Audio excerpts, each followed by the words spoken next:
Jedi utilise la force pour la connaissance et la défense. Jamais. Ce sont des clients très importants, ils ne peuvent pas attendre. Eh ben, ils vont apprendre. Nous avons juré de protéger jusqu'à la mort la pierre du temps. Et j'ai juré de plus manger de glace, mais pareil qu'on a créé un parfum pour moi. Ah, ça nous botte tous de t'entendre dire ça. Il faut avouer que voir Donnie massacrer un nazi, c'est presque aussi chouette que d'aller au cinoche.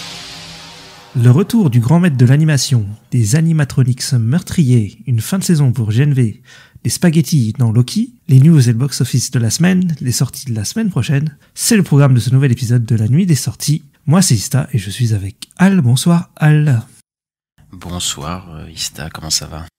Ça va et toi? Ça va, je suis un peu mood un peu je m'en foutiste là, tu vois. Pourquoi? Je sais pas, tu vois, genre tout le monde est hype, enfin, comme chaque année, tout le monde kiffe Halloween, moi je m'en fous. Tu vois, là il y a Noël qui arrive, il y a Mariah Carey qui est sortie, je m'en fous. Et là, tu sais, j'ai l'impression, tu connais le mème du gars qui fait, qui dit tout le temps je m'en fous et à la fin on lui dit et vos fleurs vous les aimez, il fait non même mes fleurs je m'en fous. M'en fous, ouais. Oui ouais. Bah je suis un peu comme lui, je m'en fous de tout. C'est triste. Ah là là, mais en vrai je suis menteur parce que je trouve qu'on a eu une belle semaine en termes d'actu, en termes de sortie et que la semaine prochaine ça annonce pas mal aussi donc non oui. je suis plutôt heureux là, en vrai. Bon, attends, tant mieux. C'est juste dans la vie que je suis déprimé mais ça c'est habituel. Ça c'est autre chose. On va parler de l'actu. Ensuite, on parlera de, notamment dans l'actu, on a un gros morceau sur Marvel Studios. Ensuite, on vous parlera des sorties de la semaine, et notamment le nouveau Miyazaki, Loki, etc., ce qu'on parle d'habitude, et Five Nights at Freddy's. Et on parlera ensuite de la chronique Box Office, puis on finira par les sorties de la semaine prochaine. Vous avez les timecodes, si des choses vous intéressent pas, si vous voulez sauter des passages. Voilà, vous avez les timecodes dans la description du podcast. Yes, et ben on attaque les actualités. Let's go. Donc on commence avec quoi? Bah on va parler d'une petite news de notre ami Zach, parce que ça fait longtemps qu'on n'a pas parlé de Zack Snyder ici. C'est vrai. Je sais pas si on en a déjà parlé en vrai. Oh si, on a dû déjà en parler. Franchement, ça me paraît très fou. On a dû en parler au début dans les premières émissions, je pense, de Zack Snyder, et bah okay. qui revient à la fin de l'année avec Rebel Moon, la première partie de ce double film, en tout cas qui sort sur Netflix. Et ben on apprend que il y a un film d'animation sur Rebel Moon, une série d'animation sur Rebel Moon qui va sortir et qui est en développement, un peu étrange vu que le film est même pas sorti encore, mais ils ont déjà entièrement confiance en cet univers pour faire une série d'animation. T'en penses quoi, Ista?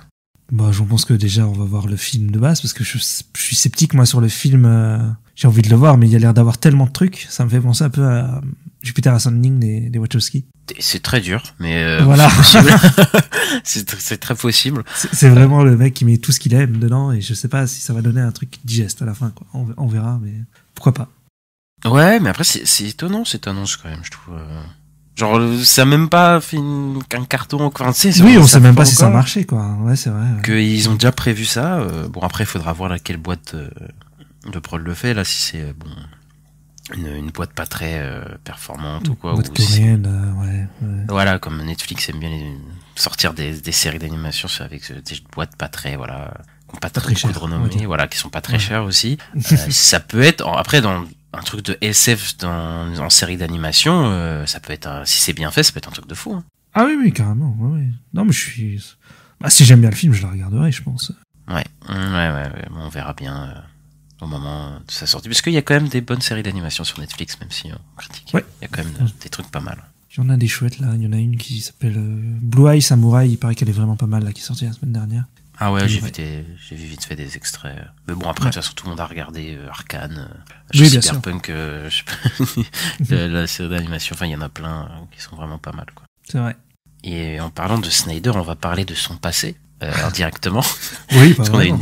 C'est pas vraiment, mais il a travaillé sur Superman, et oui, parce que la fin est en vue pour Superman et Lois, la série CW, la dernière série CW de super-héros qui reste, il me semble. Ouais. Celle qui tient encore debout.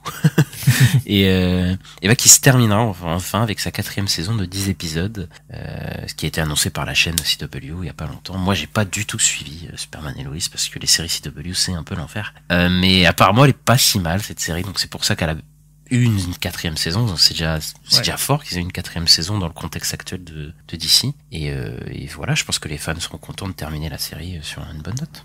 Ouais, c'est ça. De toute façon, on s'en doutait déjà un peu parce qu'il y avait des réductions de budget, des réductions de scénaristes. Ça passait, je sais plus, de 7 à 4 scénaristes. Il y a moins d'épisodes, il y en a que 10 pour cette saison. Donc, on se doutait un peu que ça allait vers la fin. Et bah, vu que le DCU arrive en 2024 avec Creature Commando et tout ça, Waller, et puis toutes les séries qui arrivent, bon, c'est pas étonnant que ça s'arrête maintenant, quoi. Et puis 4 saisons, c'est pas dégueu, je trouve. Bah, pour le coup, oui. De toute façon, c'est la seule série qui a réussi à pas se faire annuler directement. Donc, c'est qu'elle tenait bien, et je crois qu'il y avait des bons retours à la fin de la saison 3. Je crois qu'il y avait Doomsday ou un truc comme ça. À la fin de la saison 3. Enfin, en vrai, la série, je pense qu'elle est moins dégueu que les autres séries CW et qu'elle attire un peu les gens, quand même. Ouais, j'avais commencé la saison 1, c'était pas dégueu. C'était plutôt pas mal, en vrai. C'était un peu plus adulte que les séries habituelles de la CW. Ça changeait un peu, quoi. C'était mieux que de Flash et Arrow, quoi. Oui, complètement. C'est pas compliqué en même temps. Après, je vais pas mentir, il y a quelques saisons de Flash et Arrow que j'ai aimé à l'époque, voilà. Bah, on a tous fait des erreurs, hein. Moi aussi, je regardais Arrow et Flash. Voilà. Alors, on a appris qu'il y aurait une série en développement pour Amazon et MGM. Donc, c'est une série Poltergeist, donc qui sera produite. La série sera produite par la société de Steven Spielberg, donc Amblin Entertainment. Voilà, moi j'ai pas vu le film, donc je sais pas. Bah alors, je n'ai pas vu le film, mais je sais que Steven Spielberg a produit le premier film Poltergeist.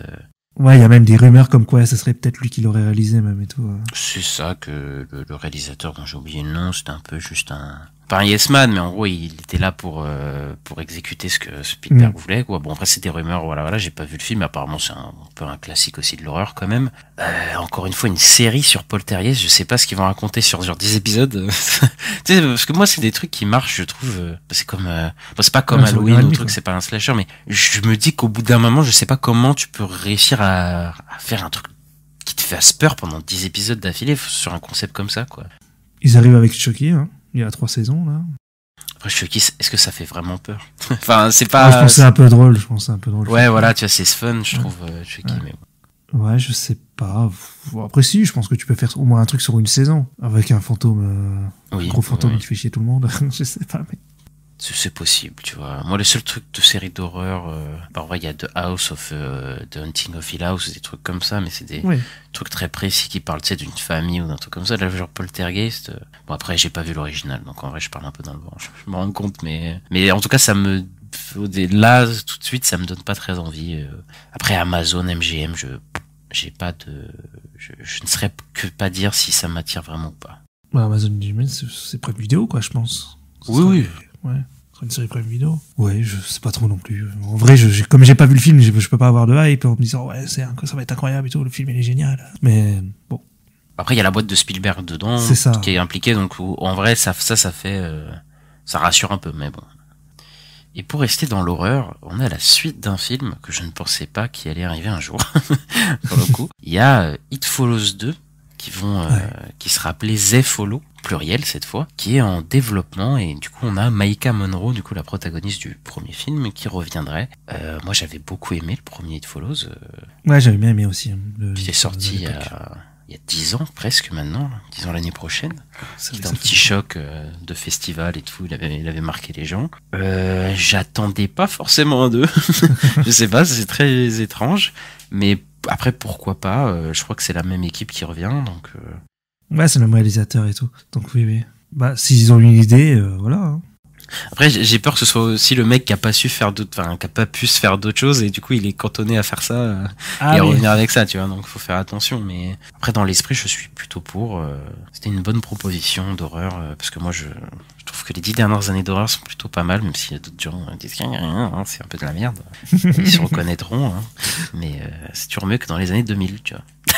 Ah oui, complètement. Bah oui, les années 2000, c'est tous les slashers à la Scream, tout ça. Et ouais, c'était l'Urban Legend et tout. Oui, ça volait pas très haut. Hein. C'est compliqué, ouais. Bon, il y en a quand même des... J'abuse un peu, je pense qu'il y en a eu des biens quand même dans les années. Non, mais comme chaque décennie, c'est pas possible qu'il y ait aucun bon film d'horreur, mais... Mais bon, il y a eu l'arrivée de, A24, tout ça, ils ont fait des films d'horreur, je crois. Oui, A24, bah oui, c'est ça qu'a... Puis il y a eu l'Elevated Horror, le fameux, qui arrivait, et enfin il y a plein de cinéastes d'horreur qui ont émergé et qui ont proposé un peu autre chose. Et puis enfin il y avait toujours aussi James Wan dans un horreur plus classique, plus jumpscare, qui était que moi j'aime beaucoup. Donc voilà. Oui, voilà, par exemple, les Jameson, ils étaient cool, ouais, je suis d'accord. Mais ouais, bah écoute, je suis curieux, à voir. On l'attend. Ils ont pas donné de date Non, bah non, c'est un développement. Je pense qu'ils prendront leur temps, ils sortiront ça. Je pense qu'on l'aura pas l'année prochaine, ou peut-être fin d'année prochaine, mais bon, il y a pas de. Ils sont pas prêts de rentrer en production, donc je pense qu'on l'aura pour 2025, c'est sûr. Tu dis, ils sont pas prêts d'entrer par rapport à la grève? Non, pas ça, mais genre si le film ok. il est en développement, ok, on sait qu'elle revient, mais le tournage il sera sûrement l'année prochaine, donc Ok.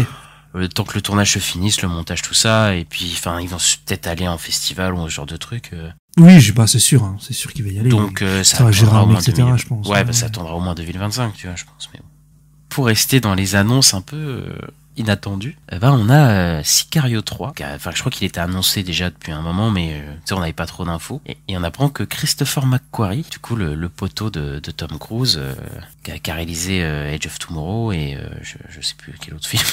Mais bah non, qu'est-ce que je raconte? Il a réalisé les trois dernières Missions Impossibles. Ouais, plutôt, ouais. qu'est-ce que je raconte? C'était Doug Liman. Oui, justement, c'est Doug Liman, ouais. C'est pour Edge of Tomorrow. Qui serait impliqué dans Sicario 3. Donc Sicario 3, la suite de Sicario 2, qui est la suite de Sicario 1. Je n'ai vu aucun Sicario. Donc je sais de quoi ça parle et tout, mais c'est assez bizarre qu'il y ait des suites là-dessus déjà, sans Villeneuve et tout. Le 2 à l'époque, on se demandait, bizarre de faire une suite, mais j'ai pas vu le 2, j'ai vu que le 1, qui était très bien, de Denis Villeneuve. Le 2, il est pas fait par Denis Villeneuve. Ouais, il y a tout le cast qui revient, hein, de ce que j'ai compris. Alors ils ont pas signé, je crois, mais ils sont chauds pour revenir en tout cas. Ouais, c'est ça, ouais. Mais je crois qu'il y a le cast du 1 plus le cast du 2, genre il y a tout le monde qui revient. En fait, je crois que dans le 2, il y a déjà, merde, comment il s'appelle, Del Toro qui revient. Benicio del Toro, ouais. Benicio del Toro. Mais il y a plus Emily Blunt, c'est ça, je crois. En fait, il y a plus Emily Blunt. Et là, Emily Blunt elle voulait revenir aussi dans le 3. Donc, voilà, il y aurait tout le monde du 1, quoi, qui reviendrait. Ok, bah pourquoi pas la franchise Sicario Ouais, très étrange. Hein, qui arrive.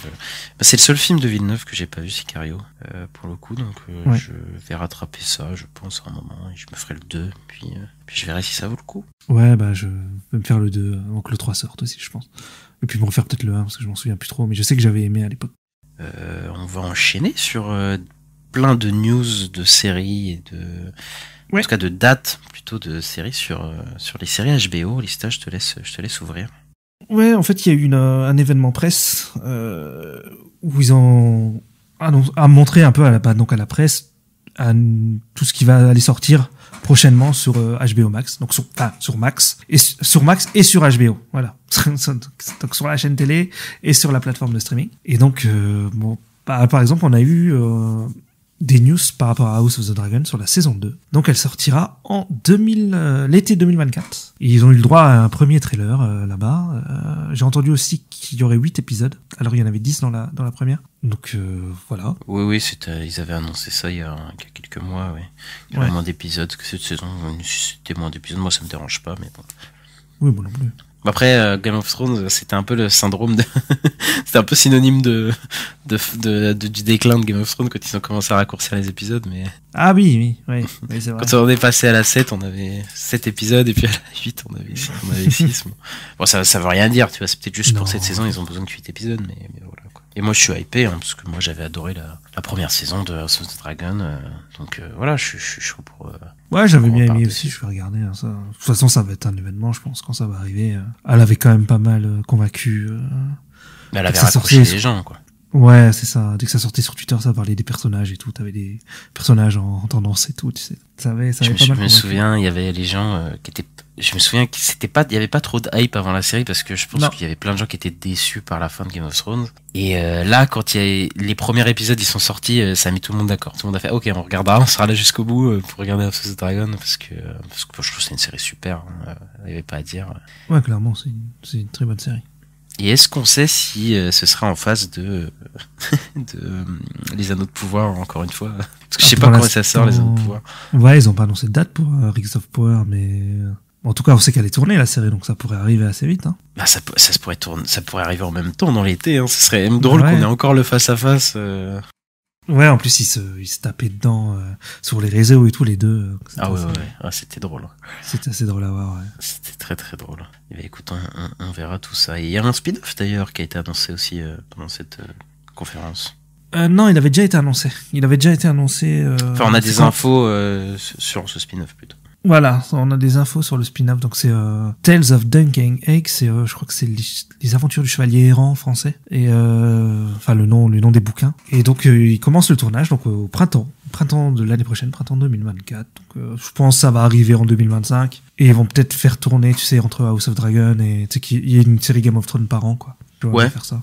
Ouais, ils vont sûrement faire ça. Après, apparemment, c'est assez spécial les bouquins parce que c'est genre une aventure. Enfin, tu sais, c'est plusieurs aventures, je crois, non? C'est pas ça?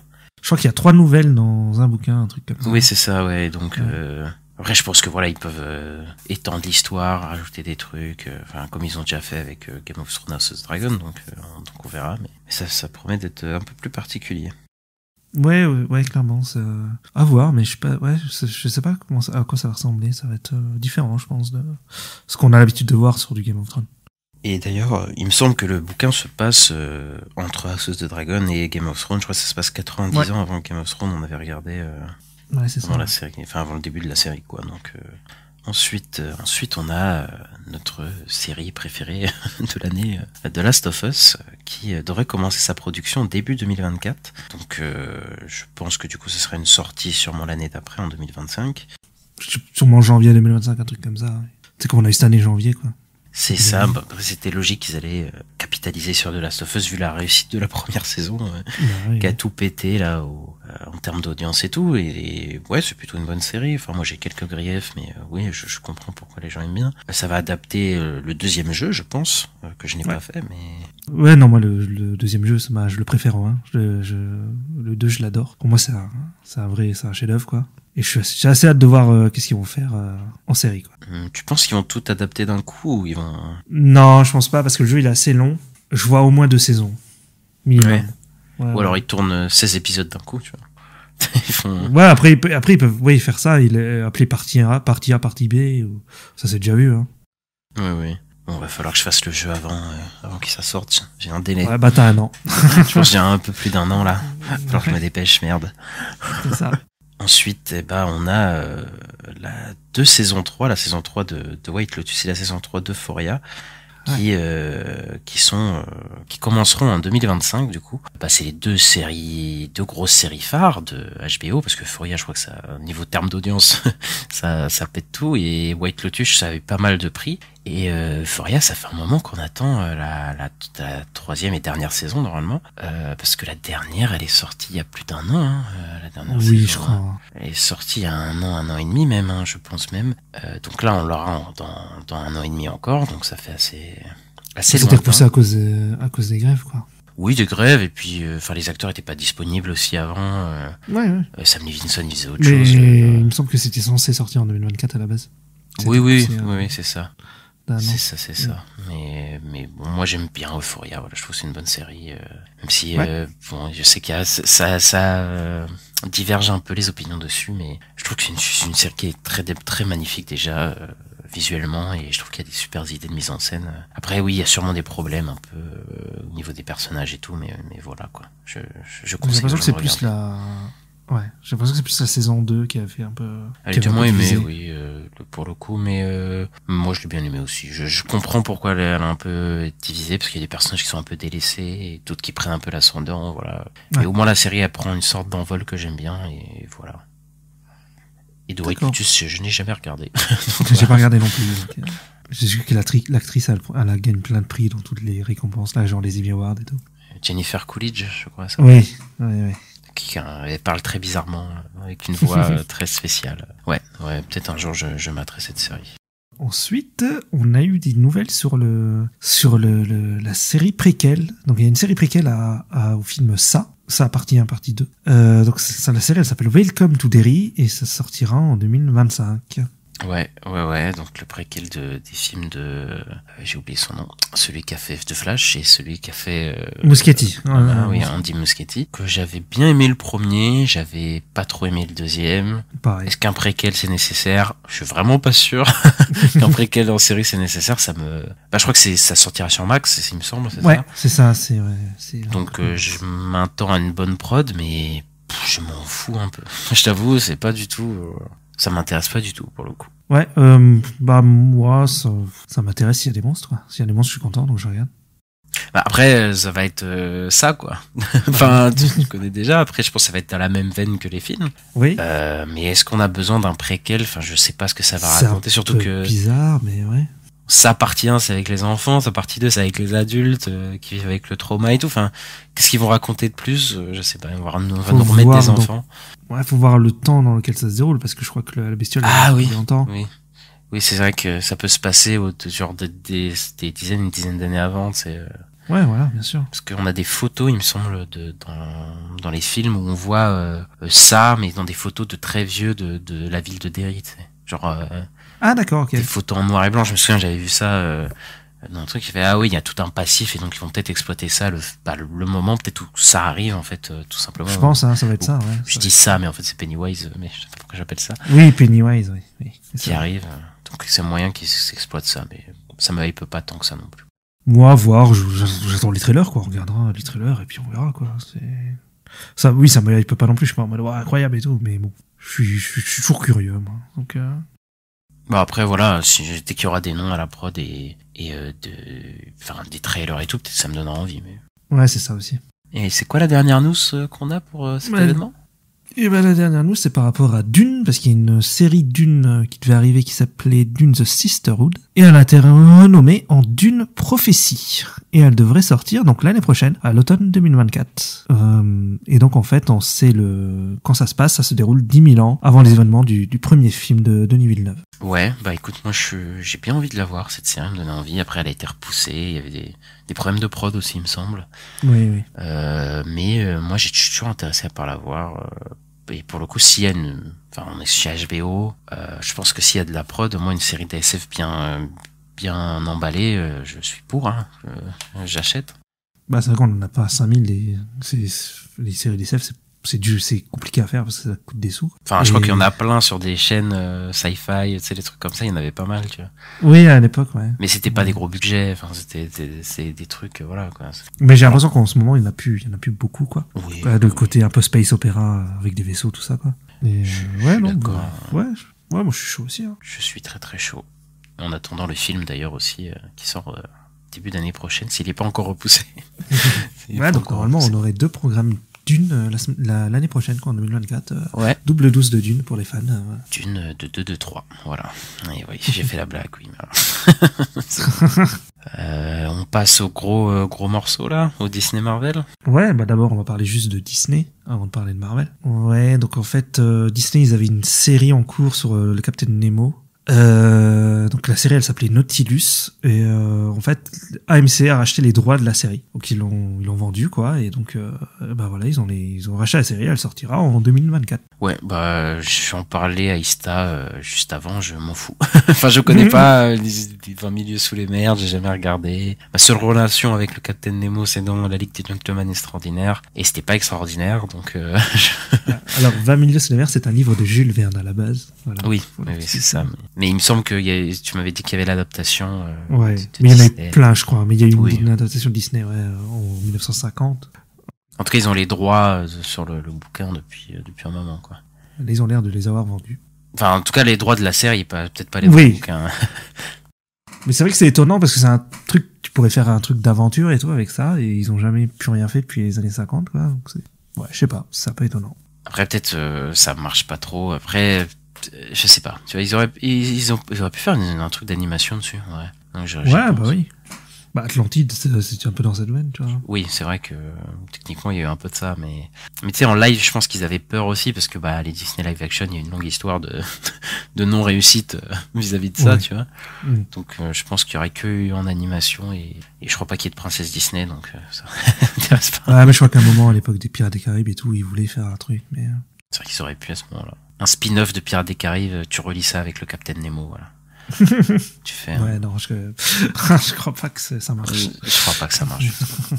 Et sinon, pour continuer chez Disney, donc la Walt Disney Company, elle va racheter les 33% 50% restants de la participation de Comcast, donc Comcast c'est Universal, hein, dans Hulu, pour environ 9 milliards de dollars, c'est 8,61 je crois. Donc en fait Disney, ils vont devenir propriétaires à 100% de Hulu et vont sûrement finir par le fusionner avec Disney Plus aux États-Unis. Nous c'est un peu déjà le cas avec Star, qui est un peu le côté Hulu de Disney Plus, quoi. C'est ça. Est-ce qu'ils vont changer le nom? Est-ce qu'ils vont garder, tu sais, ils ont Disney Plus et Hulu, est-ce qu'ils vont garder juste Hulu?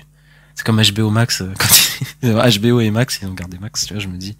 Non, bah, ils vont garder plutôt le nom Disney, s'ils gardent. Bah, je pense, oui, mais... Mais bon, bah, Warner, ils sont pas très intelligents, eux, tu vois. Warner, ouais, ils ont gardé Max parce que évidemment, HBO, c'est pas très une marque très, voilà, ça fait pas vendre. Ça, c'est vraiment, c'est fou, cette histoire. C'est débile, hein, ouais. Bah, c'est intéressant, je trouve, moi, je pense que ça veut dire que, bah, on va parler après de Echo, mais, qu'il va sûrement y avoir des programmes un peu plus adultes, en tout cas chez le Disney Plus américain, parce que Disney Plus américain, c'était que des trucs un peu grand public, quoi. Ouais, bah, c'est ça. Après, je crois que c'était ça fait un moment qu'ils en parlent de vouloir merger les deux. Ouais. Et, bah, voilà, je pense que là, si on y va tout droit, et vu ce qu'on a vu, ouais, là, récemment, je pense qu'ils vont faire une partie des programmes qui sera un peu plus adulte. Voilà, ils vont s'adapter à une partie de leur public, je pense aussi. Oui, je pense, clairement. Après, est-ce que s'ils donnent 9 milliards à Universal, est-ce que Universal, ça va leur permettre de racheter Warner? Alors là, tu me parles à un mec qui est dans sa chambre en train de faire un podcast. Je t'avoue que c'est compliqué là. C'est très compliqué comme question. Mais est-ce qu'il n'y a pas il n'y a pas Apple qui va racheter tout? Oui, je crois aussi. Il y aura plus de tout. Il y aura plus rien. Peut-être. Enfin bref, est-ce qu'on passe au gros du gros du gros? Ouais, le gros morceau sur le MCU. On a eu plein d'infos. Bon, tu vas en parler mieux que moi. Il me semble que c'est un bouquin qui est sorti encore une fois. Je sais plus ce que c'est. Non, c'est un article de Variety. Parce que là, ça fait 3 semaines, il y a des articles, il y a des bouquins, il y a des trucs qui sortent, là, Le bouquin, c'est fini. C'est bon.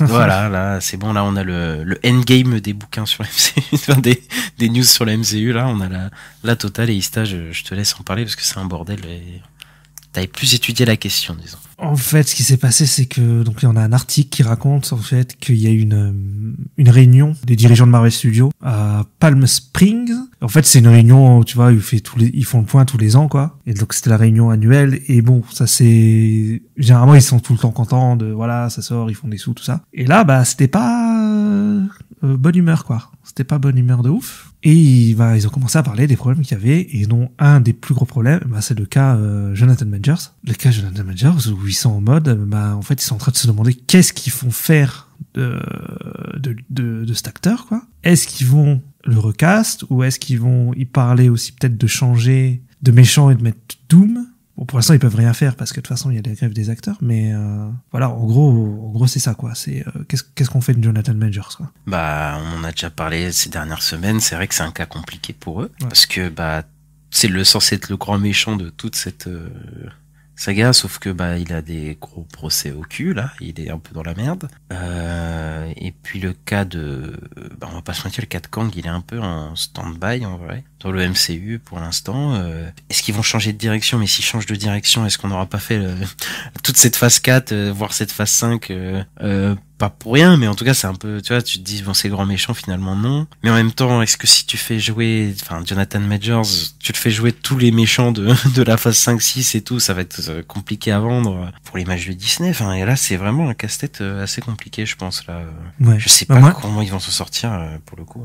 Bah moi je pense qu'il va y avoir un recast. Hein. Moi je vois que ça en vrai, parce que donc j'y crois pas. Je pense que de toute façon il y a quand même un film qui arrive qui s'appelle Kang Dynasty, quoi, donc bon, oui. Ça va être compliqué de pas faire. Moi je pense qu'ils vont le recast aussi pour le coup.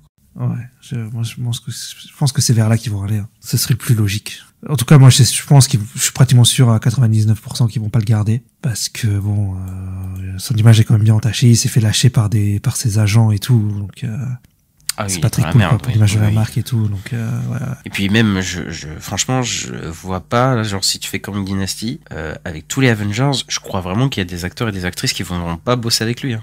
Je pense, hein, vu ce qui s'est passé, je pense que ça va être compliqué, quoi, d'avoir un environnement de travail assez sain et tout avec lui, quoi. Ouais.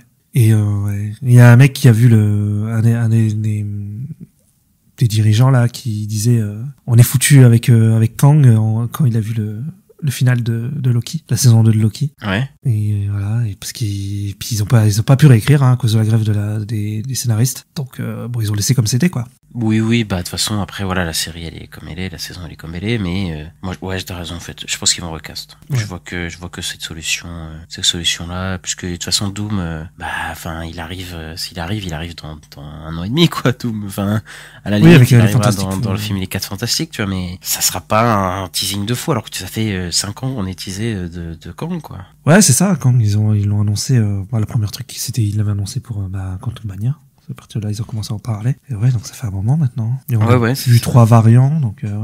Bah écoute, on va surveiller et on verra ce qui se passe.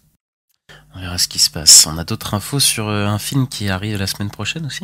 Ouais, bah alors ça c'est... Alors, il y a l'article qui dit que trouvait ça bizarre que quand Nia DaCosta, donc la réalisatrice, elle a travaillé sur un autre film alors que Marvel elle était en train de réaliser un autre film pendant que The Marvel c'était en post-prod et que la cinéaste en fait elle a déménagé à Londres et eux ils disent que en gros elle a pas géré la post-prod quoi. Ouais. Mais après il y a eu un debunk en fait de Collider qui dit que c'est faux et qu'en fait elle était très impliquée dans la post-production du film et donc l'article dirait un peu n'importe quoi sur The Marvels en fait parce qu'en fait, tous les réalisateurs ils font ça en fait. Bah en fait ça c'est pas un truc nouveau que la post-prod de toute façon ils sont pas trop les réalisateurs ils sont pas trop impliqués. Hein, c'est pas la première fois qu'on entend ça.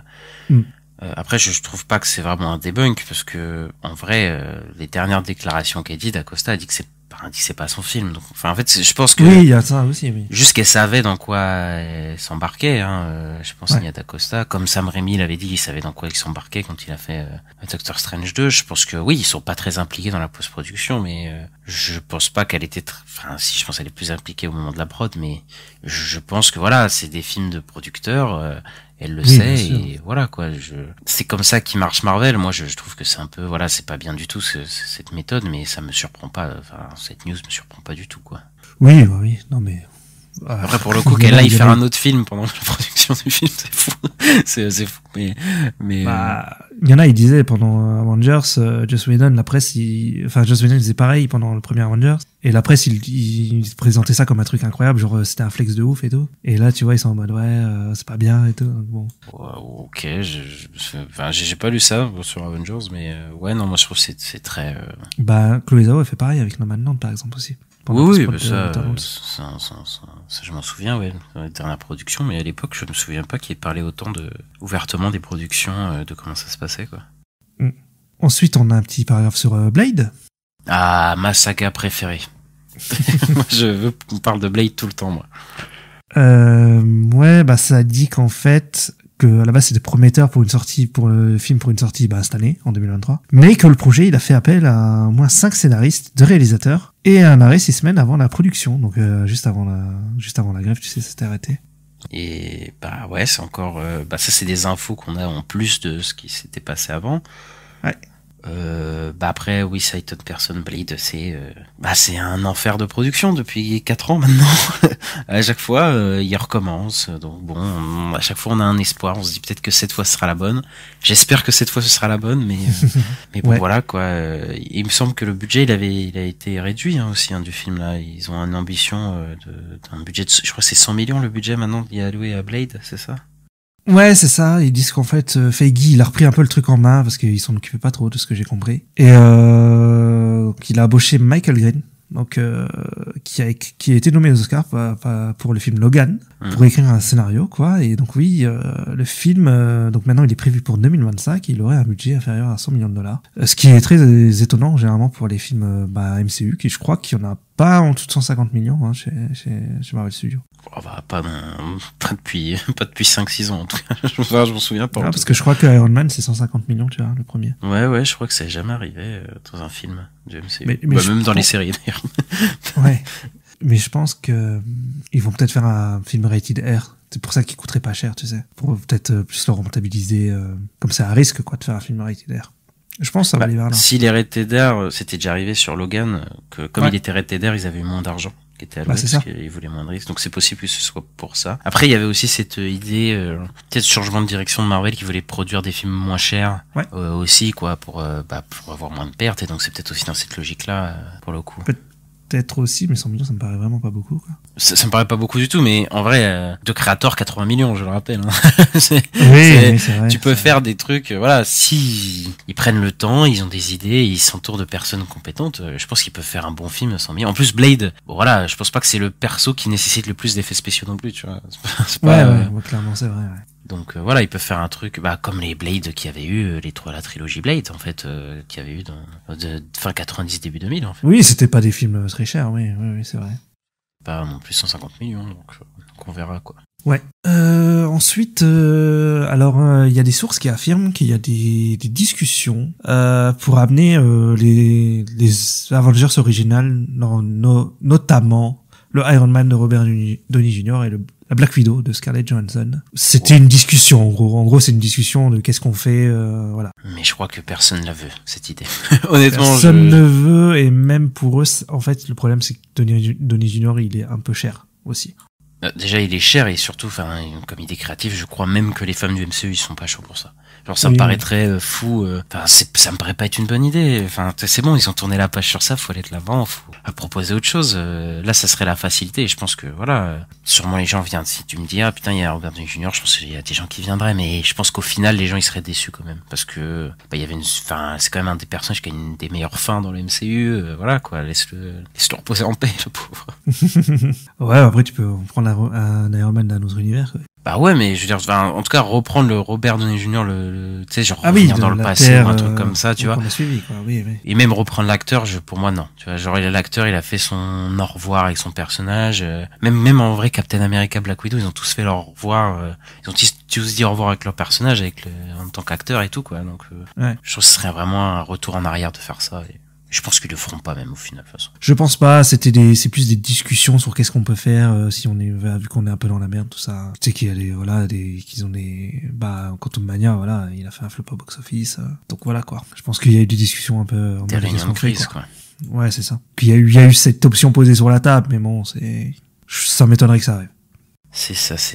Et je crois qu'on a une dernière info sur une série qui a eu un trailer cette semaine, qui arrive début d'année prochaine, 10 janvier, il me semble. Ouais, c'est ça. C'est ça. Echo, du coup, qui avait été introduit dans Hawkeye et qui a sa propre série, du coup, qui est TVMA, donc qui contient de la violence, du sang, etc., quoi. Et on a vu le premier trailer, et effectivement, il y a du sang. Effectivement. Ouais, on a tous été surpris, hein. On s'attendait pas à ça, hein. C'est ça, c'est une série qui a l'air, j'aime pas dire ça, mais plus mature, plus violente, quoi, plus adulte, en tout cas. Après, mais c'est mature audience, quoi, donc si tu peux le dire. Oui, mais je veux dire, c'est pas pour moi, ça veut rien dire, mature, tu peux être un truc, Peggy 12, mais être mature, enfin, tu vois, genre, c'est pas, c'est parce que tu mets du sang, et voilà, que mature, voilà. Mais, il y a ce côté, enfin, ça rappelle, en tout cas, les séries Netflix du MCU, quoi, enfin, Daredevil, Punisher, qui est dans le même ton, et d'ailleurs, il y a Winston Fisk, Kingpin, je sais plus son nom en français. Kingpin, ou le Cade. Le Cade, voilà, qui revient et qui a une grosse part très importante dans la série. Toi, t'es hypé, toi, je crois. Ah bah là, en plus, le Cade, comment il monte dans le trailer, c'est le Cade qu'on a eu dans le Daredevil, quoi, de Netflix. Il est filmé en contre-plongée en mode ultra puissant et tout, quand il fracasse le mec, là, au début, et il fait flipper, quoi. Enfin, il a une vraie présence et tout, et moi, ça me fait plaisir de le voir. Plus, il y a un petit passage de Daredevil de 2 secondes dans le trailer, bon, voilà, c'est un de mes persos préférés, donc je suis content, donc, voilà, quoi. Oui, le Batman de Wish, oui, on s'en souvient. C'est pas gentil. Oui, c'est pas gentil, oui. Mais d'ailleurs, c'est une série qui est sous le bannière d'un nouveau label de chez Marvel, il me semble. Ouais. Donc en fait, ça sera sur le label Marvel Spotlight. Et donc, alors je vais lire ce qu'il a dit Brad Winderbaum, donc le responsable du streaming. Donc il a dit: Marvel Spotlight nous offre une plateforme pour présenter à l'écran des histoires plus ancrées et axées sur les personnages, et dans le cas d'Echo, se concentrer sur les enjeux au niveau de la rue, sur une continuité plus large du MCU. Tout comme les fans de bande dessinée n'ont pas besoin de lire Avengers ou Fantastic Four pour profiter d'une bande dessinée Ghost Rider, notre public n'a pas besoin d'avoir vu d'autres séries Marvel pour comprendre ce qui se passe dans l'histoire de Maya. Donc Maya, c'est Echo, c'est le personnage d'Echo. Ouais. Ouais, bah écoute, on verra ce que ça va donner sous ce nouveau label, cette nouvelle direction. Ouais, moi je pense il le dit pas vraiment, mais je pense moi que ça va être un truc pour justement lancer des séries plus matures ou même des films, parce que là il parle pas de séries où c'est une manière pour tout quoi. Par exemple, pour parler de Blade, tu vois, ça m'étonne pas qu'ils disent Blade, Marvel Spotlight, comme il y a des rumeurs comme quoi ça dit que ça se passerait en 1920, tu vois, ça m'étonnerait pas, tu vois. Oui, bah c'est grave possible que ce soit pour les contenus matures et tout, mais bah écoute, pourquoi pas, qu'ils changent de direction, ça leur fera du bien, moi je trouve, à Marvel. Ouais, bah moi je trouve ça plutôt cool, je trouve que c'est une bonne nouvelle et s'ils peuvent faire, je pense qu'ils veulent peut-être essayer aussi peut-être d'aller aux Oscars, soit avec certains trucs, enfin aux Oscars, peut-être aux Emmy au moins, tu vois, avec les séries qui ressemblent plus à des séries un peu câblées que t'as sur le câble, tout ça.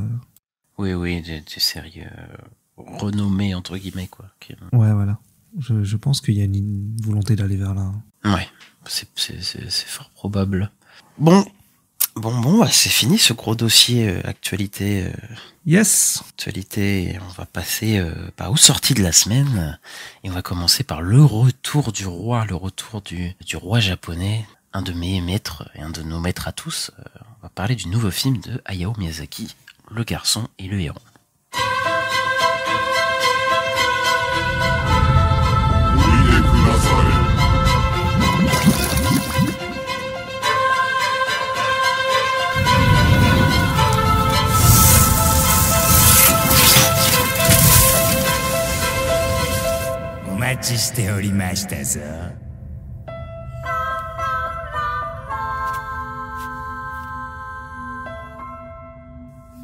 Après la disparition de sa mère dans un incendie, Maito, un jeune garçon de 11 ans, doit quitter Tokyo pour partir vivre à la campagne dans le village où elle a grandi. Il s'installe avec son père dans un vieux manoir situé sur un immense domaine où il rencontre un héron cendré qui devient petit à petit son guide et l'aide au fil de ses découvertes et questionnements à comprendre le monde qui l'entoure et percer les mystères de la vie.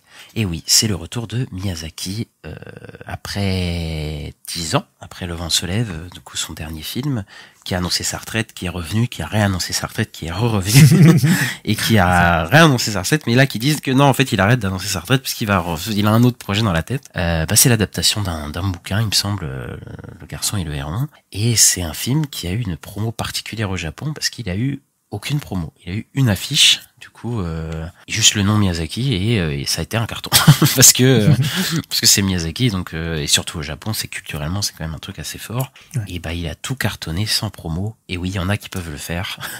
Et Miyazaki au Japon, il le fait. Alors moi Miyazaki, je l'aime beaucoup. Voilà, c'est un de mes réalisateurs préférés. Je trouve il a fait aucun mauvais film en fait. Enfin même il a fait aucun film moyen. Pour moi, il a fait que des bons films. Il y a des films que je préfère, des films que je trouve c'est des chefs-d'œuvre, des films un peu moins bons, mais il y a toujours, c'est toujours hyper bien en fait. Enfin, je sais pas comment dire, mais tous ces personnages, son univers, son animation. C'est toujours de qualité. C'est qualité quoi. Oui. C'est ça, c'est toujours. Moi, je trouve que c'est toujours son travail, toujours impeccable. Et toi, t'aimes bien Miyazaki, j'imagine. Ouais, j'aime bien. Ouais, oui. C'est quoi ton préféré? Mon préféré de Miyazaki? Ouais, tes préférés. Je sais que moi j'avais beaucoup aimé Nausicaa de la Vallée du Vent. Ouais. J'avais trouvé très très très cool, ouais. Ouais, bon, moi c'est Mononoke dans l'âme, le meilleur film de tous les temps. Et là il revient avec un film un peu spécial. Tu veux que je commence ou tu commences? Ouais, non, commence. C'est un film un peu spécial parce que déjà il est découpé un peu en deux parties déjà. Le film, même s'il commence avec une scène très très forte, on va dire, pendant 50 minutes à peu près, on va avoir un film assez réaliste, assez historique, un peu comme Le Vent se lève, le dernier film où on n'est pas encore dans le fantastique en fait, pour le coup. Et la deuxième partie qui est vraiment une rentrée dans le fantastique, c'est vraiment le voyage de Chihiro, quoi. C'est un enfant qui va plonger dans un monde fantastique et du coup voilà, on a les deux côtés du cinéma de Miyazaki qui se rencontrent. C'est rare qu'il fasse ça d'ailleurs, parce qu'il fait une première partie qui est vraiment posée pour le coup. Et chez Miyazaki, ça n'existe pas. Chez Miyazaki, d'habitude soit t'es directement dans un monde fantastique, voilà, dans Nausicaa ou de ce genre de trucs où tous les personnages, genre le château ambulant, personne est choqué de voir des magiciens ou des trucs comme ça, voilà, c'est le monde comme ça. Soit dans Shiro, au bout de 10 minutes, boum, elle se retrouve dans le monde fantastique, tu vois. Là, on a vraiment, on a un côté vraiment intimiste, on a peu de dialogue, surtout tout passe par l'image et j'en parlerai un peu après, mais oui, moi cette première partie, je la trouve incroyable. Par contre, la deuxième partie, elle a un rythme un peu différent, ça accélère, hein, mais je trouve qu'il y a quelques défauts dans cette deuxième partie, mais on est dans quelque chose de radicalement différent. Alors, première chose que je vais dire, c'est peut-être le film d'animation le plus beau de l'année. Voilà, je le balance comme ça. Je crois que ça a demandé 7 ans de préparation, ce film, pour les équipes techniques. Je crois que c'est un des films qui avait réuni le plus d'artistes d'animation là-bas. En tout cas, ils ont bossé comme jamais pendant 7 ans pour fournir une animation qui est folle, hein. Enfin, je veux dire, sur les éléments naturels. Ouais, sur le feu et tout, le feu, l'eau aussi, même le vent, je pense. Au moment où il tire une flèche, je crois que l'animation, elle est un peu en 3D et tu vois, c'est magnifique. Et sur le feu, mais le feu, c'est un truc de malade. Enfin, juste l'intro du film, elle a un côté, elle a un truc un peu abstrait, un peu expressionniste. Je sais pas comment dire, mais c'est pas des choses qu'on a vu beaucoup chez Miyazaki. En tout cas, moi, de tête, j'ai pas un souvenir de. Ça va très vite. Enfin, moi, j'ai pas le souvenir de voir un perso courir aussi vite dans un film de Miyazaki. Je sais pas ça. Oui. Mais là, c'est vrai qu'il a pas le côté pas réaliste. Je vais pas dire ça, mais un truc hyper abstrait. Tu vois, genre d'un coup, ça déforme vraiment l'image. Tu vois le feu c'est ça. Ouais, c'est les persos, qui est hyper spécial, quoi. Ouais. Et c'est un film qui a une attention aux détails dans les décors. C'est incroyable. Que ce soit l'herbe, toutes les couleurs, le ciel, enfin, il y a vraiment, tous les plans de ce film. Quand je dis que c'est un des films les plus beaux de l'année, c'est en termes de plans. Genre, je pense que tu peux faire pause à n'importe quel moment. T'as des plans magnifiques, la lumière, elle est incroyable, les couleurs aussi, et vraiment la composition des cadres, elle est incroyable, quoi. Il y a des moments, surtout vers la fin, où il y a de la lumière je vais pas spoiler, mais ils sont dans un lieu un peu spécial, il y a de la lumière jaune qui rentre et c'est un truc de fou, quoi. Et puis encore une fois, la DA, elle est super, enfin, les monstres, et surtout le héron, mais le héron, il a des transformations et des trucs, qui sont vraiment incroyables, quoi. Pour le coup, moi j'ai adoré visuellement ce personnage. Il y a aussi, des moments vers la fin du film où, je sais comment dire sans spoiler, il y a des bandelettes.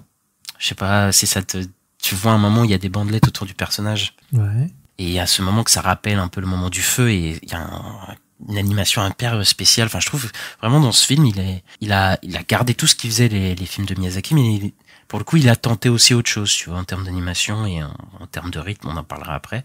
Et voilà, c'est un film qui a une vraie progression dans les mouvements de l'animation parce que on a un début vraiment posé et en fait plus le film avance et plus l'animation est qui bouge plus, quoi. J'allais dire plus vive, mais c'est peut-être pas le mot, tu vois. Et voilà, j'en parle, je continuerai de parler après parce que j'ai plein de choses à dire. Mais Ista, toi, qu'est-ce que tu as pensé déjà visuellement du film? Je pense que t'es un peu d'accord avec moi. Mais... Oui, visuellement, y a rien à dire, y a rien à acheter, c'est parfait et tout. Et je voulais dire quand tu disais je voulais dire en fait il se modernise en vrai sur les scènes dont on parlait où ça bouge très vite et tout.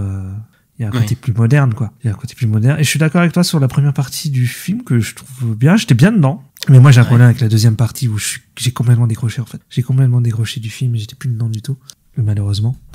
Et je trouve que les personnages sont pas... Je sais pas, j'ai pas réussi à m'accrocher aux personnages. Donc, là aussi, il est assez différent des persos de Miyazaki, hein, le protagoniste, Maito. Ouais. C'est un mec qui est... Parce que les persos de Miyazaki sont souvent hyper positifs, gentils. Enfin voilà, tu vois, il y en a aucun qui est pas bon, tu vois, genre Nausicaa, Shiro, ils sont tous hyper attachants dès le début, c'est des enfants, ils sont mignons, ils sont gentils, voilà. Lui, il est très renfermé dès le début. Enfin voilà, il a vécu un traumatisme, voilà, c'est un film qui parle de traumatisme. Il est pas très positif, en tout cas du moins au début. Il est très renfermé, il aime pas sa nouvelle famille, entre guillemets, il a une relation qu'il aime bien son père, mais il est un peu renfermé. Et petit à petit, il va un peu s'ouvrir. Il va un peu, voilà, mais c'est pas un personnage qui est très abordable au début. Et je pense que ce film aussi, il est pas très abordable en fait. Je pense aussi. J'ai un peu envie de le revoir parce que j'ai l'impression d'être passé à côté de quelque chose, tu vois. Et je le film est très dense. Visionnage, Surtout dans la deuxième partie, il est très dense et cryptique en vrai. Genre même il y a des scènes, après on va pas se mentir parce que voilà, il y a tous les Ghibli, il y a des trucs que tu comprends pas. Je veux dire, il y a des choses. Ouais, mais t'as une logique quand même là. Ouais, oui. Que par exemple la première fois que tu regardes, enfin, en fait, c'est comme tous les Miyazaki, je veux dire. Tu comprends toute l'intrigue, je veux dire, du début à la fin, je comprends le parcours du personnage de Maito, tu sais ce qui se passe, enfin voilà, j'ai pas spoilé, mais à la fin, voilà, il fait des choix et tout, il y a une vraie conclusion, tu comprends vraiment le parcours de ce personnage, mais c'est juste qu'il y a des symbolismes, je pense, qu'on n'a pas. Et je pense que c'est, déjà, il y a une barrière de culture. Tous les Ghibli, où nous, on n'a pas des trucs, enfin, je veux dire, il y a des monstres, on n'a pas la signification, nous, alors que eux, ils l'ont. Je pense, donc, ouais. C'est ça, oui, il y a des yokai, il y a l'espèce d'animal de compagnie qu'elle a, la vieille sorcière qui a 3 têtes. Et c'est une vraie signification au Japon, je me souviens plus c'est quoi, mais c'est une représentation de quelque chose que j'avais lu, et en fait tu l'as pas du tout, quoi. Quand toi tu regardes le film, tu vois juste un mec à 3 têtes, tu vois juste 3 têtes qui sautent, quoi. Et il y a plein de trucs comme ça, mais je pense que il y a un côté cryptique. Il y a certaines scènes où il veut pas te donner de réponse, et je pense que de toute façon dans tous les Ghibli, c'est voué à l'interprétation, je pense en tout cas. Par contre, je pense qu'il est hyper déroutant quand même même moi, enfin voilà, j'ai beaucoup aimé le film, mais je trouve qu'il m'a vraiment bousculé à certains moments dans la deuxième partie. Et aussi, c'est le film le moins enfantin. Je pense que les enfants, ne se mettent pas forcément voir ce film pour le coup, quoi. Ils vont peut-être être un peu déconcertés. À voir, ils vont peut-être aimer les visuels, quoi. Mais bon, oui, pour l'histoire, ouais. Ouais, mais peut-être aimer les visuels, mais le personnage principal, par exemple, je pense pas qu'ils vont être en mode, oui, tu t'attaches pas à lui, qu'ils vont s'attacher vraiment eux à lui. Moi, je me suis vraiment attaché à ce personnage pour le coup parce que je trouve qu'il a un vrai parcours en tout cas moi, qui me parle, mais sur le début. Genre, je pense qu'un enfant, tu le mets devant un mec qui est pas vraiment positif dès le début, je pense pas qu'ils vont être en mode oh yes, tu vois, c'est parti, je vais suivre ce personnage, tu vois. Et en plus, il y a très peu de moments d'humour pour le coup, même s'il y a certains moments d'humour qui m'ont beaucoup fait rire, il y a pas beaucoup d'humour, quoi. Et je suis d'accord avec toi, dans la deuxième partie, il y a des problèmes de rythme, je trouve. Genre, il y a des choses où on s'attarde dessus, et après des choses qui s'accélèrent, et la fin, elle est un peu expédiée sur un certain moment surtout où il y a le personnage principal Maito, il est avec un autre personnage féminin, voilà, je vais pas spoiler, et ça se termine un peu abruptement, quoi. Genre. Mais le film, moi, je trouve même le film la fin, ouais. J'ai trouvé ça trop bizarre. Comment ça a coupé la fin du film. J'ai fait c'est fini. Je fais ok. La coupure, j'adore la dernière scène du film, je l'adore. Ah ouais. Mais moi, c'est au moment où il sort du fantastique entre guillemets. Ouais. Mais à ce moment-là, genre c'est hyper rapide, quoi. Genre, oui, c'est vrai. Ouais, salut, ciao, hop. Tu fais, 2 secondes, tu vois. Mais la fin, je peux pas spoiler, mais même la dernière phrase qu'il a dit, je la trouve hyper puissante sur ce que ça dit du parcours du personnage, et je trouve que ça marche super bien. Mais je suis d'accord, la deuxième partie, il y a quelques problèmes de rythme en tout cas. Mais pour le coup, moi, c'est vraiment pour chipoter, parce que vraiment tout ce qu'il y a dans le film, même des parties qui sont un peu lentes, voilà, moi, il y a la musique de Hisaishi, enfin. Encore une fois, la musique est encore, chouette, ouais, ça, on va encore dire, enfin, à chaque fois, chacun de ses œuvres, mais oui, la musique, elle est super, quoi. Enfin, la musique, oui, moi, je suis emporté du début à la fin. La musique m'a marqué aussi, en vrai. Ces petits notes au piano et tout, ouais. Alors que c'est une musique vraiment d'accompagnement, pour le coup. C'est pas une musique, tu sais, des grandes envolées lyriques, non, mais je pense que comme elle est très présente aussi, ça doit jouer. Oui, mais c'est vraiment une musique d'accompagnement. C'est pour ça que je dis, c'est pas une musique, tu sais, qui va te marquer. C'est pas John Williams. Qui Superman. Oui, ouais, tu vois, voilà, qui va te mettre un thème que tu vas t'en sortir. Mais là, pour le coup, elle marche super bien, quoi. Et vraiment, pour être dans l'ambiance, ça marche super bien. Et les sound design aussi sont très bons. Sound design, tous les battements d'ailes du héron, les envolées de certains, des perruches, les perruches, et même dans la maison. Je sais pas si tous les craquements du sol, tous ces genres de choses, je trouve que ça marche super bien, quoi. Ouais, je suis d'accord. Je voulais dire aussi que quand tu disais qu'il y a une partie plus réaliste et l'autre partie fantastique, et que moi je voulais dire que en fait ça fait un peu bilan de son cinéma en général, quoi. Où en gros il a, comme je pense il pensait que c'était son dernier film, il a fait un truc où il y a un peu tout son cinéma dans un seul film, quoi. Enfin, je le vois un peu comme ça, quoi. Ouais, il y a tous ces thèmes dedans là, vraiment. Il y a tout. Et après il y a son univers de fantastique dans la deuxième partie. Il y a les rapports avec sa propre existence, hein, elle a rapport à la mer aussi qui est très important chez Miyazaki dans tous ses films. Voilà, on retrouve tous ces trucs, le traumatisme de la guerre. C'est vraiment un best-of de Miyazaki, quoi. Mais pour le coup, qu'il fait avec un film assez différent. Genre là, il s'autorise vraiment de faire autre chose, tu vois. Il aurait pu, je pense qu'il aurait pu faire un film à la Voyage de Chihiro, tu vois. Il aurait pu juste pas faire la première partie, tu vois, et faire un film, et ton pilotage automatique. Mais pour le coup, je trouve qu'il est à un moment de sa vie où je pense qu'il fait ce qu'il veut, tu vois. Il est pas, en fait, j'ai l'impression que je reparle comme Killers of the Flower Moon, où genre Scorsese, ils sont plus dans des carcans, ils sont plus dans des... Oui, ils peuvent faire ce qu'ils veulent, oui, parce que c'est des gens réputés et tout, voilà, ils ont un nom, quoi. Ils sont arrivés à un moment de leur carrière où je pense que voilà, le style Miyazaki, les films Miyazaki sont vraiment ancrés, et je pense que voilà, il a fait autre chose, même avec Le Vent se lève, de toute façon il faisait autre chose, techniquement, tu vois. Oui, déjà, bien sûr, ouais. Et là, pour le coup, moi, j'aime bien ce qu'il a fait, tu vois. J'aime beaucoup le personnage principal. Ça parle de trauma, évidemment, de comment il va se remettre.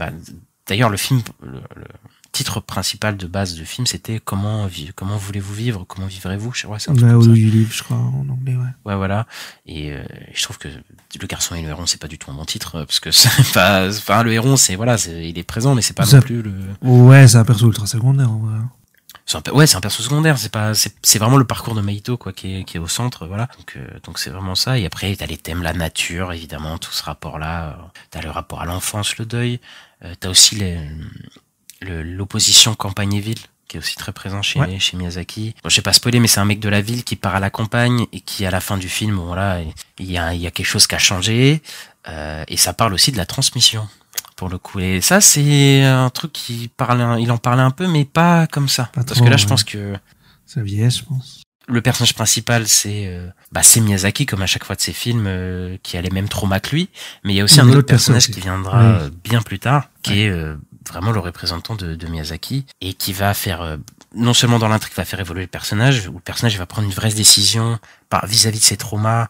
Je peux pas spoiler, mais encore une fois, qui va prendre une décision face à ce personnage de vieux, et qui va du coup le faire évoluer, et on comprend son évolution. Mais aussi, je pense que ce vieux, il représente Miyazaki, dans le sens que, on va dire que Miyazaki, il avait ce truc de successeur. Tu vois ce que je veux dire dans la vraie vie, oui, bien sûr. Qui recherchait un peu son depuis successeur. Longtemps. Il y avait oui, depuis longtemps. Il y a même son fils à un moment, voilà, qu'il avait essayé de mettre. Il y a une époque où il devait avoir, c'est le réalisateur de Si tu tends l'oreille qui devait reprendre, et en fait il est décédé, voilà, de surmenage en gros. Et, donc normalement il devait être le successeur, et bon, c'est pas fait, quoi. Et puis je crois que c'est le dernier vestige d'un ancien Ghibli, parce que Takahata et puis son associé, il est décédé il y a quelques années.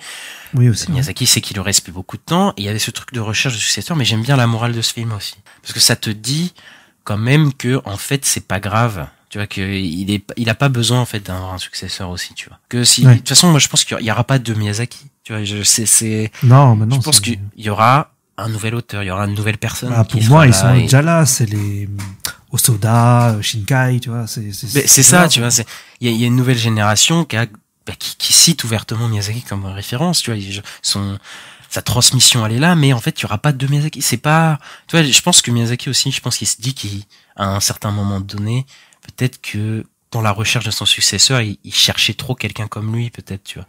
Ou il recherchait pas au bon endroit. Et là, je pense qu'il se dit vraiment que non, en fait, c'est pas grave, tu vois. Il y aura pas de nouveau Miyazaki, c'est pas grave, il a accepté cette idée-là, et qu'il y a des nouveaux auteurs, et c'est ça l'important, tu vois. Et je suis content qui dit ça. Oui, il a toujours cherché à que quelqu'un fasse exactement comme lui, mais en fait, c'est pas ça. Je pense, ouais. Ouais, c'est pas ça qui. Après, il y a peut-être aussi ce truc, voilà, les rapports avec son fils qui ont été compliqués. Je pense aussi que il parle un peu de ça aussi, tu vois. Ouais. Mais maintenant, ils sont en bon terme, les deux. Oui, ils sont en bon terme, mais je pense aussi qu'à un moment, il sait qu'il a été peut-être un peu méchant avec lui, tu vois, ce genre de choses. C'est ça, ouais. Donc, parce que je sais qu'il lui avait dit que Aya la sorcière, il avait applaudi, il avait dit que c'était génial et tout. Oui, donc voilà, tu vois, je pense que, voilà, c'est un vieil homme qui a vécu sa vie, qui a maturé dans sa tête, c'est ça. Et qui, voilà. Et moi, j'adore ce film. Je dirais pas que c'est mon Miyazaki préféré, mais qu'est-ce que mon Miyazaki préféré? Il y en a 50 000 que j'adore.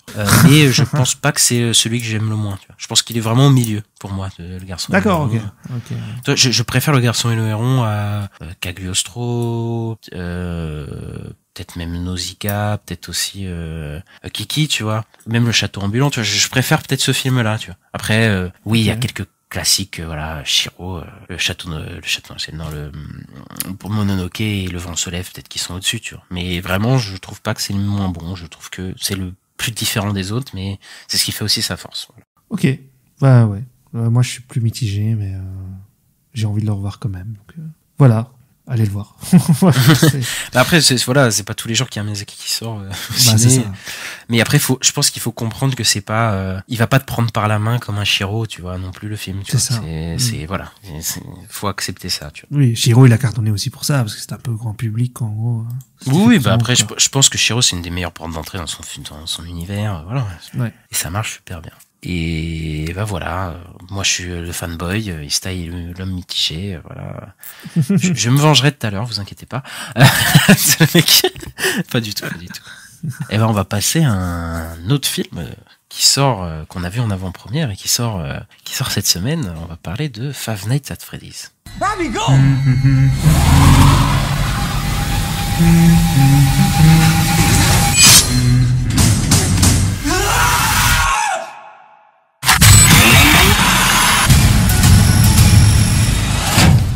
Where to?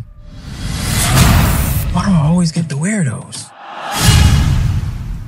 Alors le résumé de Five Nights at Freddy's, donc on suit Mike, un jeune homme perturbé qui s'occupe de sa sœur Abby, âgée de 10 ans.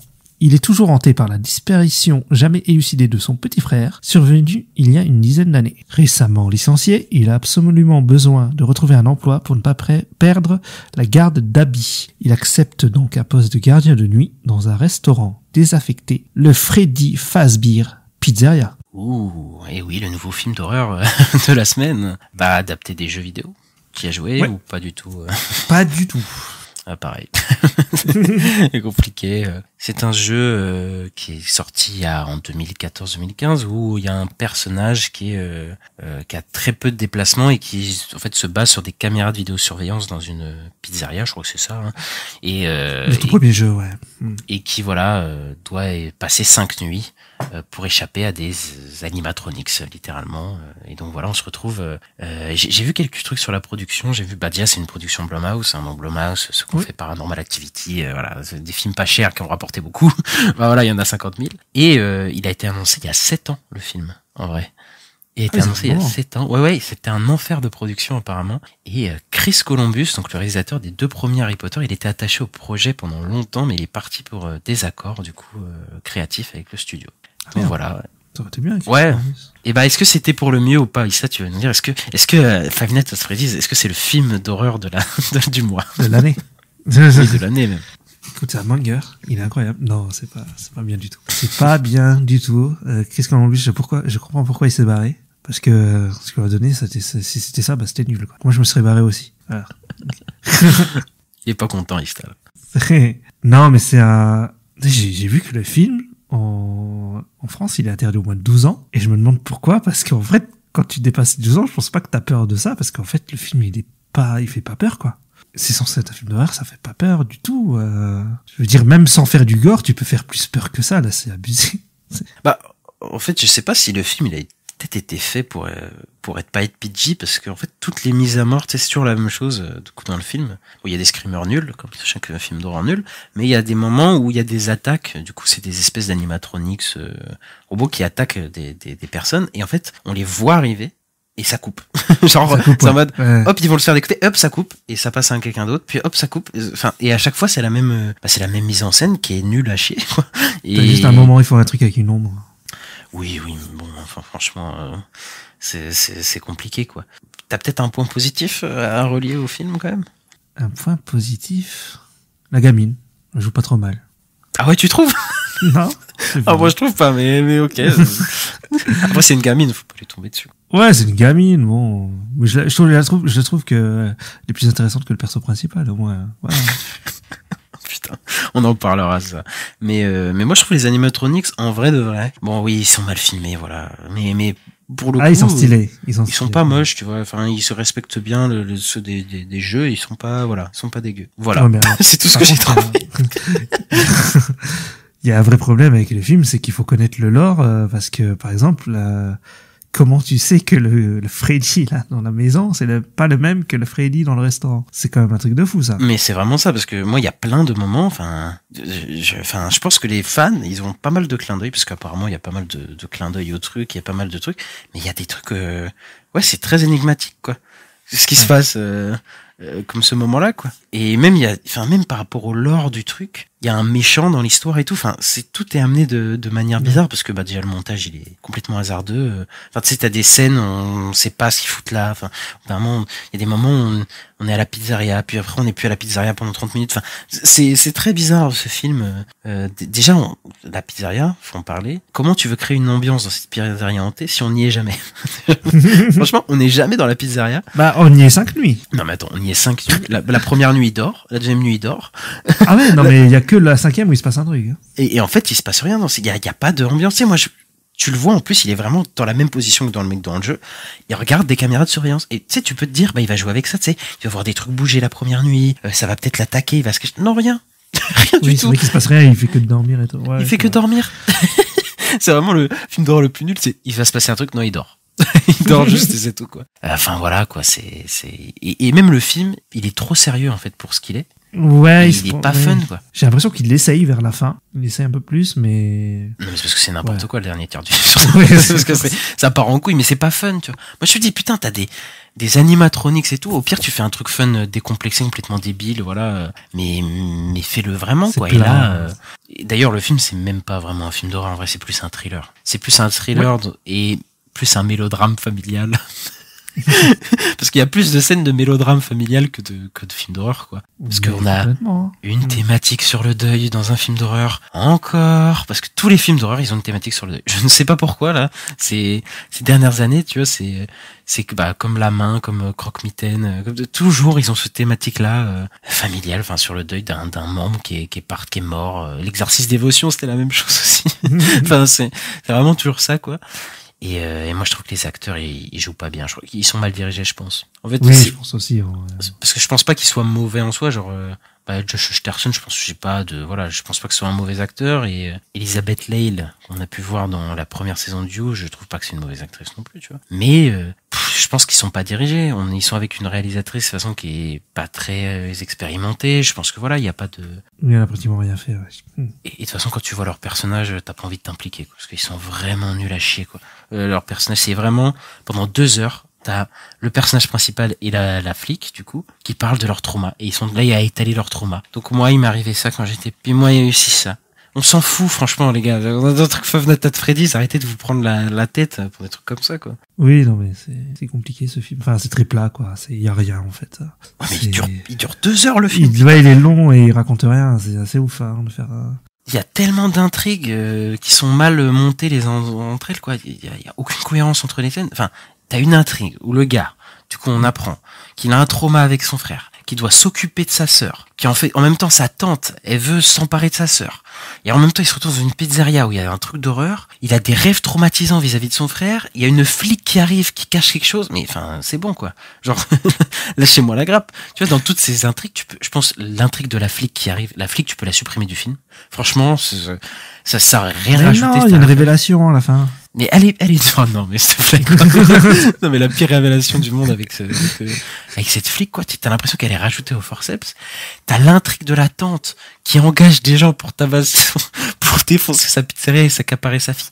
On n'en avait pas besoin du tout. Et enfin vraiment c'est une catastrophe ce film quoi. J'étais en train de me dire d'ailleurs, il avait pas une coloc au début de l'histoire. Si qui s'occupait de la fille, mais de toute façon mais à la fin il en a plus rien à foutre. Enfin, mais non mais parce qu'il y a des séquences qui s'enchaînent sans aucune raison, tu vois.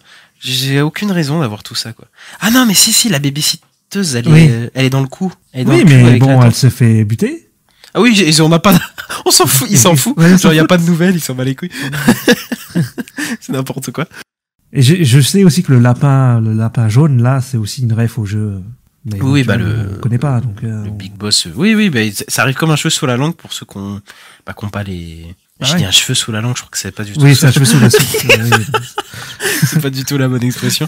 Mais sous la langue, c'est quand tu zozotes, mais ouais. C'est exactement ça. Et ouais, ça sert à rien et voilà quoi. Il y a juste le dernier tiers du film où ça part en c'est le moment où je m'en fous de spoiler de ce film. Il y a la fille qui se fait kidnapper et elle est dans un taxi et le taxi je sais pas si tu te souviens, il y a ça m'a fait rire, animatronics dans ce truc et ça me fait rire et le taxi il est en mode OK et puis mais ça aurait dû être tout le ton là pendant tout le film en fait. Ah ouais mais ça aurait pu être hilarant oui tu vois mais oui, voilà, quoi, c'est à 2 balles. Là, c'est plat, on se fait chier, quoi. C'est pas Il n'y a intéressant. pas d'ambiance. On rigole Il pas. n'utilise quoi. même pas son environnement. Enfin, Ouais, pas du tout. oh là là, une horreur ce Alors film. Toi, les animatroniques, je sais pas, il y a des trucs à faire, quoi. Même dans l'idée, moi, je trouve ça stylé. Qui sont des scies circulaires dans les bouches et tout, là, c'est sympa, mais... Ouais, bah oui, non, mais clairement, tu vois. Ça aurait pu... Ouais, mais moi, je pense qu'ils auraient dû juste rester dans toute la pizzeria avec un... Mais encore, tu lui mets son traumatisme de quoi huis les clos petits... dans la pizzeria. Ouais. Ouais, quasi huis clos, tu vois. Tu vois, ou en tout cas que la majorité partie du film se passe la nuit dans ce truc-là, où il flippe le gars, quoi. Ou je sais pas, genre, ok, il a les traumatismes de souvenirs de son... Ouais, putain, les scènes de souvenirs, c'est un enfer. Hein. Mais en tout cas, qu'il ait des rêves dans ce truc-là, que ce soit lié à la pizzeria, tu vois. Là, tu me rajoutes toutes tes intrigues, je m'en fous de la petite. Arrêtez de me rajouter une petite, arrêtez de me rajouter une policière. Oui. C'est bon, quoi. Je suis énervé. Je suis pas content, voilà. Ouais, c'est pas terrible, là, mais bon. Ça fonctionne, donc écoutez, il y aura une suite. Oui, il y aura sûrement des suites, des spin-offs. Le film cartonne, donc voilà. Nous, on vous conseille pas de le voir, en tout cas. Et voir Miyazaki. Voilà, allez voir Miyazaki, allez voir d'autres films là qui arrivent, mais bon, vous pouvez passer votre chemin. Enfin voilà, passons à quelque chose de plus intéressant si tu veux, Ista. Ouais, on va parler de la saison 2 de Invincible. People of Earth, the more you resist, the worse this gets. And if you think you can stop us, don't forget, I'm...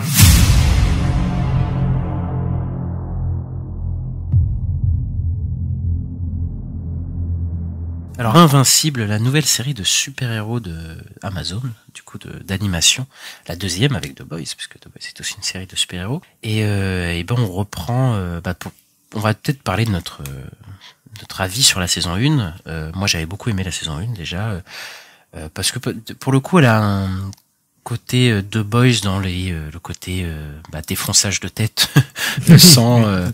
un truc un peu mature, mais en même temps c'est pas une caricature, tu vois. The Boys ça fait vraiment, ça se moque un peu de ça se moque des Marvel, tout ça, oui, clairement. Et même du système dans lequel c'est, tu vois.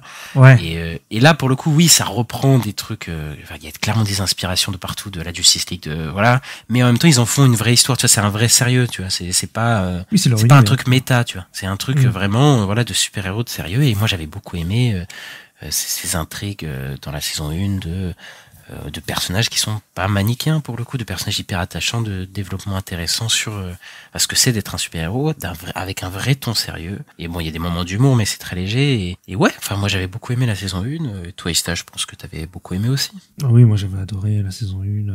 C'était un vrai vent de fraîcheur quand c'est arrivé. T'as le côté un peu, ça mélange autant le ton Marvel que le ton DC, je trouve. Où t'as Mark qui fait un peu genre Spider-Man, quoi, l'ado, tout ça. Et puis à côté, t'as le Superman hyper violent, quoi, avec Omni-Man. Oui, bah c'est ça. Hein. C'est des personnages qui ont marqué, notamment Omni-Man, hein, il a beaucoup marqué. Voilà, il est en DLC dans Mortal Kombat, là. Donc, c'était chouette, c'était assez chouette, ouais. Et ça fait combien de temps qu'elle est sortie, la saison 1 Je crois que c'est 2021, la première saison. Ouais, ça fait 2 ans. Là, ça revient fort après un petit spin-off préquel sur Atom Eve que j'ai pas vu. Oui, c'est juste un de nos gros épisodes d'1 heure, en gros, celui-là. C'est ça. Et là, on reprend directement après la fin de la saison 1. Donc, pour ceux qui n'ont pas vu la saison 1, on va spoiler un peu ce qui se passe. Donc, allez la voir et revenez, parce que c'est très bien, allez la voir. Mais là, pour le coup, on a appris que Omni-Man faisait partie d'une civilisation de Kryptoniens, mais qui n'est pas des Kryptoniens, mais voilà. Empire galactique, les Viltrumites, voilà, d'un empire galactique qui veut asservir la Terre entre guillemets, et Mark s'est opposé à ça, et du coup Omni-Man, après lui avoir cassé la gueule, est parti, et on reprend du coup cet épisode avec Mark qui on va voir ce qu'elle est. Enfin, ça lui fait de savoir que son père est un malade mental, voilà, et l'effet que sera sur les personnages alentours, et on a une intrigue qui se développe puisqu'on rentre dans le multivers. Non, j'en avais parlé la dernière fois dans un épisode que ça allait parler du multivers, effectivement. Et donc ça commence direct l'épisode par en fait un Omni-Man et un Invincible qui sont pas dans ceux qu'on a suivis en fait dans la série, dans la saison. Et c'est assez déroutant. À la base, quand tu sais pas. Moi, ça m'a perdu au début. Je me dis, mais attends, quoi, j'ai raté un truc dans la saison 1 et tout. Ouais, parce que Invincible, là, il tue des gens et tout. En fait, qu'est-ce qu'il fait?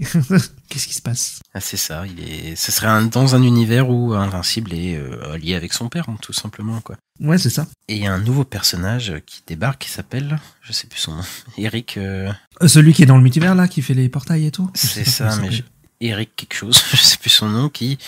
c'est un peu le Kang de Invincible qui voyage de dimension en dimension. Bah ouais, je pensais aussi à, comment elle s'appelle, tu sais, America Chavez. America Chavez, oui. Oui, c'est vrai que c'est un peu ça, quoi. Qui voyage d'univers en univers et qui a fait un genre de hub aussi, d'ailleurs, comme dans Across the Spider-Verse, où il y a un hub de de toutes ces personnalités dans tous les univers, quoi, qui sont connectés et qui va, en gros, on va nous présenter le multivers. Bon, pour le coup, c'est la présentation qu'on a vue 50 fois du multivers maintenant. On la connaît par cœur. Moi, j'étais pas forcément fan, franchement, de cette partie-là de l'épisode, pour le coup, moi. Enfin, je sais pas que j'ai pas aimé ou que moi non plus, c'est ou pas aimé. Ouais, c'est vraiment une présentation, quoi, tu vois, pour le coup. Bah, c'est pour le début de la saison, quoi. C'est pour nous dire que... Mais oui, ça pour moi, de toute façon, l'épisode, la saison, ça démarre vraiment à la fin de l'épisode. En gros, là, tu te dis, ah ouais, ok, je vois vers où ça va, quoi. Ouais, c'est ça, en fait, là, on a ce côté de présentation de ce personnage et de ce que ça va devenir cet épisode. Mais pour le coup, il y a un autre côté avec Marc que je trouve hyper intéressant, moi, pour le coup, dans cet épisode. Parce que là, on n'a pas l'invincible super-héros à part la fin. Mais là, pour le coup, on a un invincible qui est, on parle de Marc, en fait. Marc, le personnage principal, qui doit gérer tout ça, en fait, tout ce qu'il a appris. Et c'est sa vie de tous les jours maintenant. Et même sa mère aussi, qui est pas bien du tout, parce que il y a son mari qui lui dit que c'est un animal de compagnie. c'est pas très très fun, quoi. Et il y a une super séquence de Marc qui se balade dans la ville. Et en fait, il fait des petits sauvetages, tu vois, il a pas le droit d'intervenir. Oui, il fait des petits trucs. C'est une musique et tout, sympa, ouais. Il y a une musique de Radiohead, je crois. Ouais. Il y a une musique de Radiohead dans la tête et on voit vraiment comment ça l'a affecté, quoi, ce personnage. Et comment il vit sa vie. Enfin, là, il est complètement vidé, voilà. On retrouve des personnages complètement antipathiques comme Amber qui sont là. Parce que moi, je n'aime pas ce personnage, c'est la petite amie de Marc. Oui, personne ne l'aime bien. Et je rappelle qu'il lui a fait une crise parce qu'il n'était pas venu à un truc de charité alors qu'il était en train de sauver la vie du monde, en fait. Et moi, ce personnage, je le déteste parce qu'en fait, tu sais, elle a ce truc de ces petite amie qui comprend pas que son qui sait pas que son mec est un super-héros, donc à chaque fois il s'absente et tout, mais en fait elle le sait. Elle le sait, ouais, c'est ça et du coup elle est en mode, mais pourquoi tu lui fais la misère, quoi? Alors que tu sais que le mec il est en train de sauver des gens, il a une responsabilité et tout, enfin c'est complètement antipathique, quoi, mais bon. Ouais, mais il y a la scène aussi que j'ai bien aimé où tu vois au journal toute la ville qui est détruite et tu sais, ça parle des dégâts qu'il y a eu avec le combat Omni-Man contre Invincible, quoi. Oui. Et donc ouais, ça joue beaucoup sur le mental de Marc. Et puis même Invincible, maintenant il y a le retour de c'est Immortus, je crois. Non, je sais plus son nom. Je crois qu'il s'appelle juste Immortel, ouais. Qui lui fait pas confiance, hein, Invincible. En fait, il lui dit, Cécile, il a confiance en toi, mais toi, t'es le fils du mec, du malade, là. Donc, ouais, c'est un peu ça, ouais. Donc ouais, ça donne un développement intéressant pour Marc, je trouve. Complètement. Moi, je trouve que ouais, c'est vachement réussi du côté de Marc.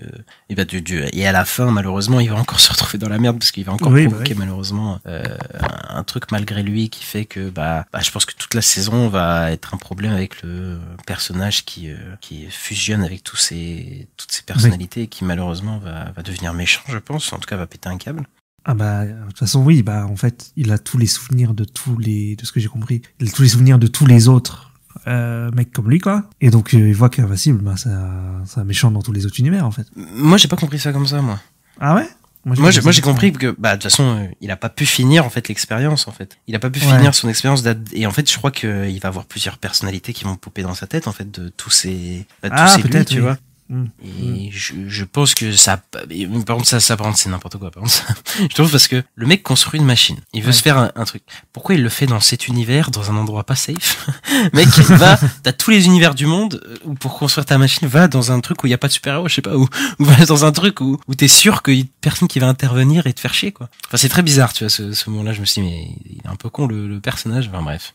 Ouais, mais c'est lui qui fait de la merde dans le vent sans casque pendant Oui, mais ce que je veux dire, il aurait pu être dans l'univers où il y a pas Marc, en fait. Enfin, il aurait pu être dans un univers où il était tranquille pour faire son truc, en fait. Après, qui Tu te vois, dit que dans tous les univers, il y a Marc, il est peut-être dans tous les univers. Hein. Non mais je sais, mais il aurait pu être dans un environnement qui lui permettrait, enfin je suis sûr qu'il y a tous les milliers et milliards d'univers où il aurait pu être juste tranquille, tu vois, où il est sûr que il y a pas de super-héros qui va venir tout casser chez lui. Enfin tu sais, je sais pas, genre c'était un truc un peu logique. Je me suis dit mais le mec il est un peu con. Ouais, mais si tu résumes comme ça, c'est... Non mais c'est pas si grave, tu vois, mais je veux dire juste ça m'a juste sorti de la tête comme ça. Je me dis ouais bon, ça il aurait pu faire autrement. C'est du super-héros, c'est un peu débilos, c'est normal. Mais non, tu résumes tout. Non. Les films de super-héros qui sont très intelligents. Là. C'est quoi ça? C'est quoi ce mépris là? Oh oui, t'es celui qui aime le plus les super-héros entre moi et toi et tu dis ça. Bah, super. Bah oui, les super-héros là-bas c'était fait pour les enfants, donc voilà. Ben alors, les enfants, c'est en train de dire que les enfants sont des débiles, c'est ça que t'es en train de dire? Non, je sais pas en dire ça, pas du tout. C'est ça. Je suis en train de dire que voilà, c'est pas grave, faut pas tout le temps chercher la logique, quoi. Sinon. Je cherche pas tout le temps la logique, mais juste là, ça m'a sauté aux yeux pour le coup, tu vois. Ok, non, moi ça m'a. J'ai dit ok, ça explose, voilà. Il a un cerveau énorme, maintenant, voilà. Oui, c'est vrai que maintenant il y a une tête. C'est le mec de Green Lantern là. Oui, j'ai pensé aussi. Voilà, la scène d'action de fin aussi est cool. Quand il débarque et qu'il défonce tout là. Ouais. On retrouve enfin l'invincible. D'ailleurs, il y a tout un teasing sur le titre. Nom. Ça, c'est drôle. Parce que dans la saison 1, le nom apparaît à chaque fois qu'un personnage fait au début invincible, dit invincible, et il y a le titre qui s'affiche. Et là, ils font un suspense à chaque fois qu'il y a quelqu'un qui prononce et ça n'arrive jamais. Et sauf à la fin, à toute fin. À toute fin, la scène post-générique, je crois. Hein. D'ailleurs, il y a une référence, enfin pour moi, c'est pas une référence, mais il y a un moment qui m'a rappelé The Amazing Spider-Man. Ouais, alors là, tu t'es en train de te dire, quoi? Qu'est-ce qu'il me raconte? Il y a le moment où il retourne à la fac, au lycée. Ah oui. Et il y a Todd, c'est un mec qui ressemble à Flash un peu à l'époque. Et il a ce moment, mais qui est exactement comme dans Amazing Spider-Man, où Mark il s'énerve contre lui. Et tu sais il va lui dire non mais en fait me casse pas les couilles aujourd'hui. Et en fait il est en mode non mais t'inquiète, tu sais je comprends, je suis désolé pour ton père. Et c'est exactement la même scène. C'est la même scène, Spider-Man 1. C'est vrai. Et je sais pas pourquoi ça m'a fait penser à ça. Oui, c'est dans le premier ça. Ouais, c'est dans le premier, ouais. Quand tu perds son oncle Ben, RIP. RIP Oncle Ben. Après, ça rapproche du coup le personnage de Spider-Man encore plus. Ouais, bah oui, il y a clairement de l'aspiration Spider-Man dans le personnage de Mark.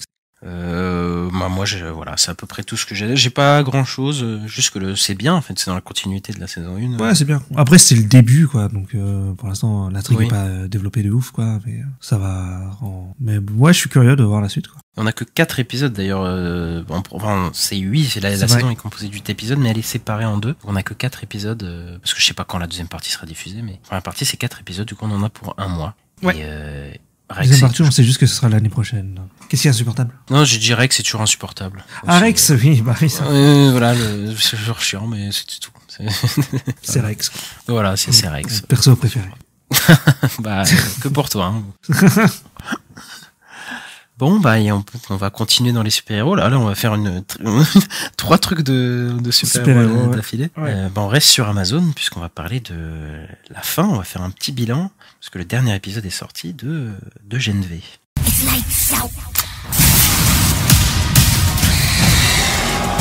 You're fucked up. I'm fucked up. The one thing that is really apparent now is that we are all fucked up. It's lights out.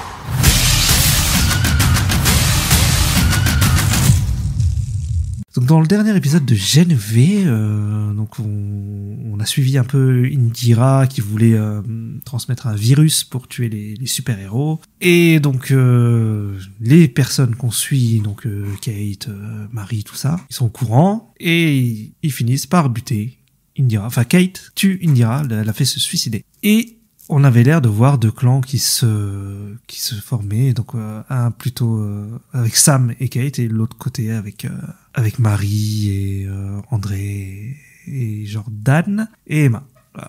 Et on savait pas trop où ça allait, on disait la semaine dernière que on se demandait comment ça allait finir. Ouais, c'est ça. Moi j'étais un peu perplexe parce que j'ai vu 38 minutes l'épisode et j'étais en mode ok, ça fait peur. C'est très court, c'est spécial. Et en fait, c'est dans la continuité de l'épisode d'avant où il y a le clivage en fait entre les super-héros, et puis ça s'étend à tout le bahut en fait, parce que dans le dernier épisode il y avait un peu ce clivage avec l'arrivée de, je sais plus son nom, mais c'est l'espèce de politique voilà il y avait les pro-sup et les anti-sup là qui étaient en train d'arriver, et bah les tensions augmentent et ça pète à l'école. Du coup on a des super-héros qui étaient dans la forêt. C'est ça, qui sont libérés par Sam et Kate, et qui commencent à exploser des mecs qui sont pas des super parce que ils veulent se venger un peu du traitement qu'ils ont subi par les humains en fait, par des gens sans pouvoir en fait, tout simplement. Et alors, qu'est-ce que tu as pensé de cette fin de série? Qu'est-ce que tu penses de cet épisode? Ouais, moi j'étais pas dedans du tout. J'ai regardé ça comme je regarde le train passer. C'est. Ouais. Tu regardes les trains passer. Ouais. Les vaches. Non mais. D'accord.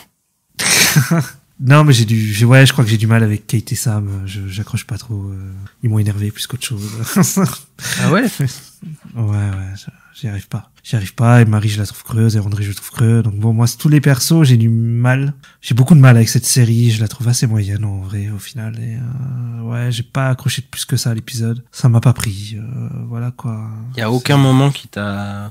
Peut-être les combats ou certains personnages. Non, tu vois, à la fin, elle fait le truc avec le sang. Ils sont en mode, ouais, incroyable. Et moi, j'étais, ouais.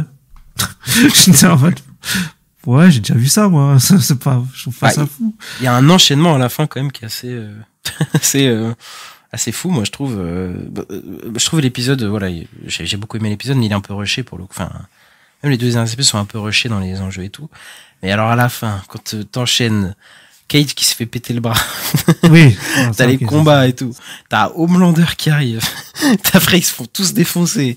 Mais ça, c'est la toute fin. C'est vraiment les 2 dernières minutes. Ah oui, non, mais c'est les 5 dernières minutes de trucs. Mais l'enchaînement, je pensais qu'il allait au moins t'accrocher, tu vois, à ce moment-là, tu vois, Si, là, un peu plus, oui. Toi, tout ce qui se passe avant, tous les combats, tout ça, ça t'a pas... Non. T'es dur. T'es dur, parce que moi, je trouve... moi j'adore ces. Non, mais je dis pas que c'est mauvais, je dis que ça m'accroche pas, c'est autre chose, tu vois.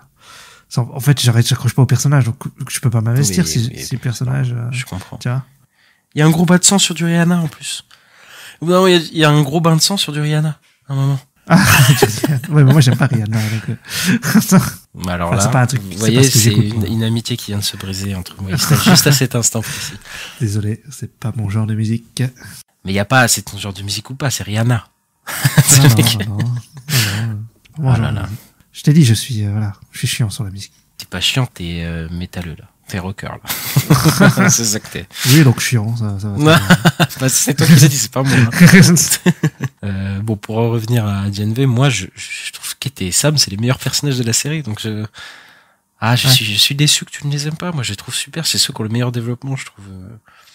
Pour le coup, même s'ils sont, là ils se dirigent vraiment dans les, ils ont le même parcours à peu près comme Lander pour le coup, mais pour des raisons similaires et différentes pour le coup. Parce que eux, ils vont devenir comme ça parce qu'ils vivent un certain racisme aussi, tu vois. On va pas se mentir envers les sup, mais aussi, je veux dire, Sam, il a vécu une enfance similaire à celle d'Homelander en vrai.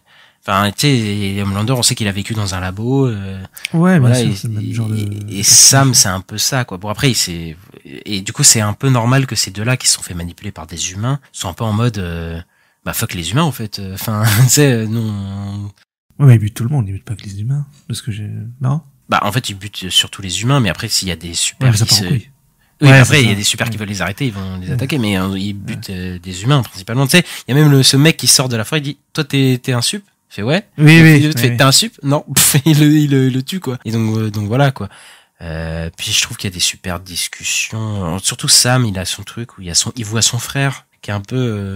Ah oui. Tu sais, il y a des visions de son frère qui est un peu en mode non, arrête, t'es en train de faire tu sais, c'est un peu l'ange dans sa tête. Et Kate, c'est un peu le démon entre guillemets qui va, tu sais, c'est un peu les deux visions de, en fait.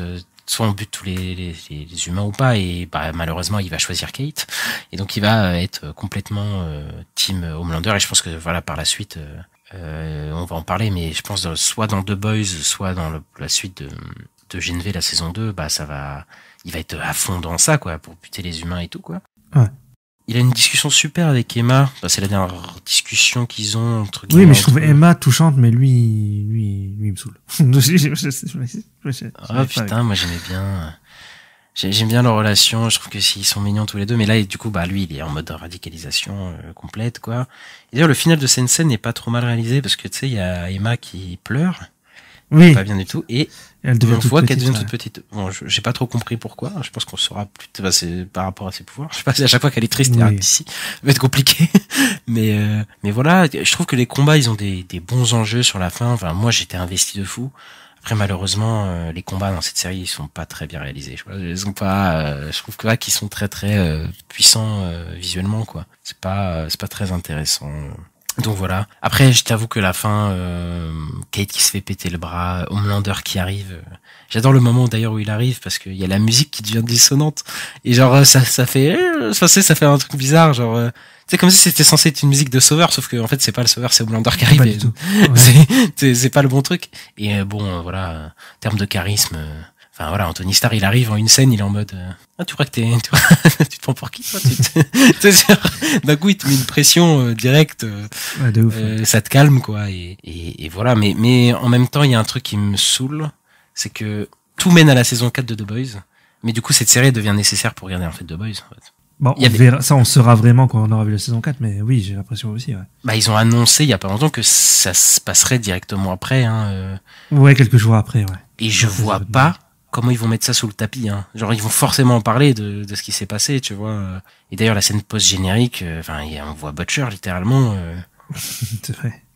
Enfin qui est là, donc du coup la série elle devient nécessaire pour The Boys et je pense que The Boys va être nécessaire, encore que The Boys soit nécessaire pour regarder Gen V c'est un spin-off, encore c'est compréhensible, mais l'inverse, ouais, j'ai un peu du mal à le gober pour le coup. Tu vois, ce que j'aurais aimé moi, c'est que ils assument vraiment de tuer les personnages de Marie ouais. Et que en fait en te disant en fait la série c'était l'origine story de Kate et de Sam. Ça j'aurais trouvé ça pas mal, tu vois.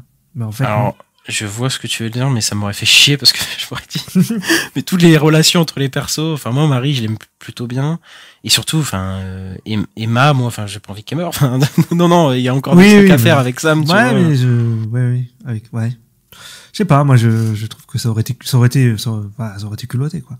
Encore André qui meurt, je m'en fous, parce que ce personnage, je le trouve lisse comme pas possible, tu vois.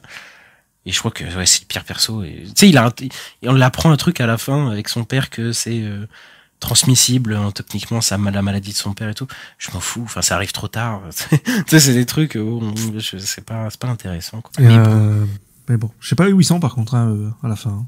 Bon, dans un camp de Voight, non, mais je pense. Il n'y a pas de porte derrière. Oui, mais je pense qu'ils sont enfermés par Voight. Je pense que réponse de Boy saison 4. Hein.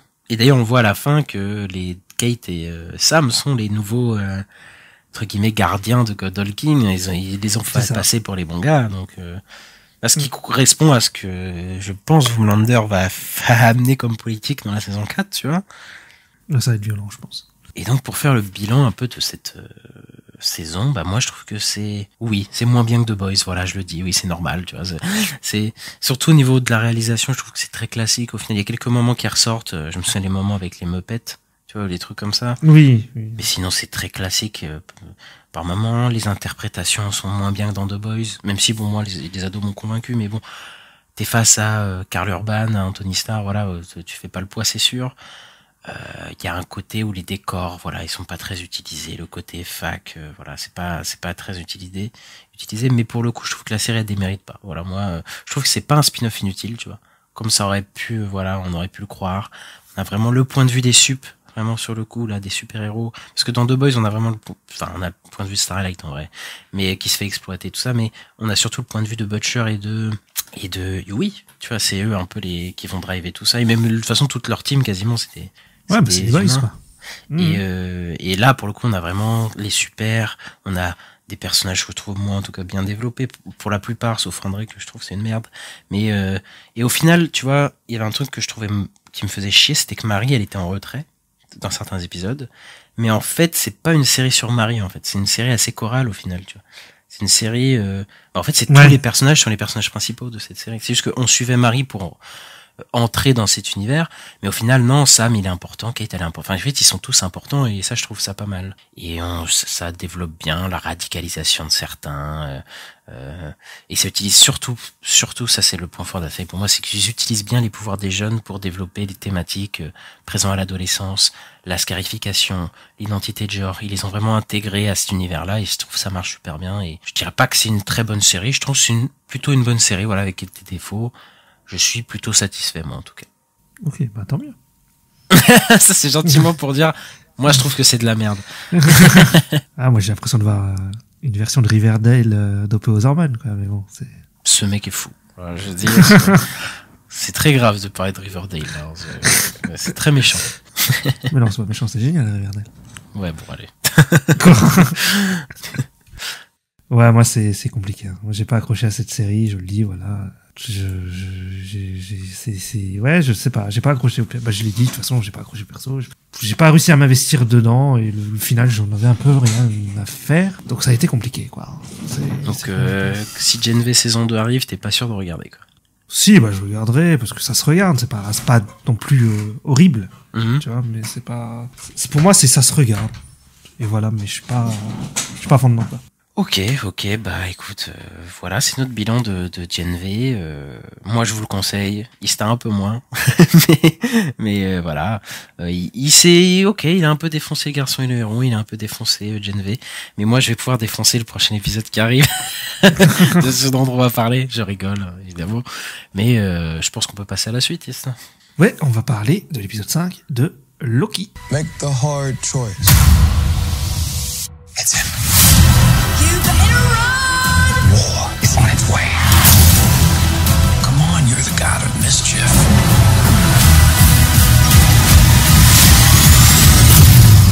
Always have been. Always will be.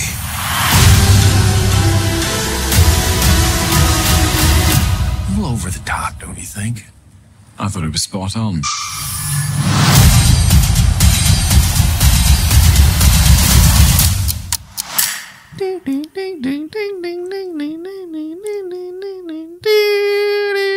Ce sera gardé au montage. Et alors Loki, on l'avait laissé dans l'épisode 4, l'épisode où ils essayent de réparer la TVA et qui, hop, bah non, ils ont pas réussi.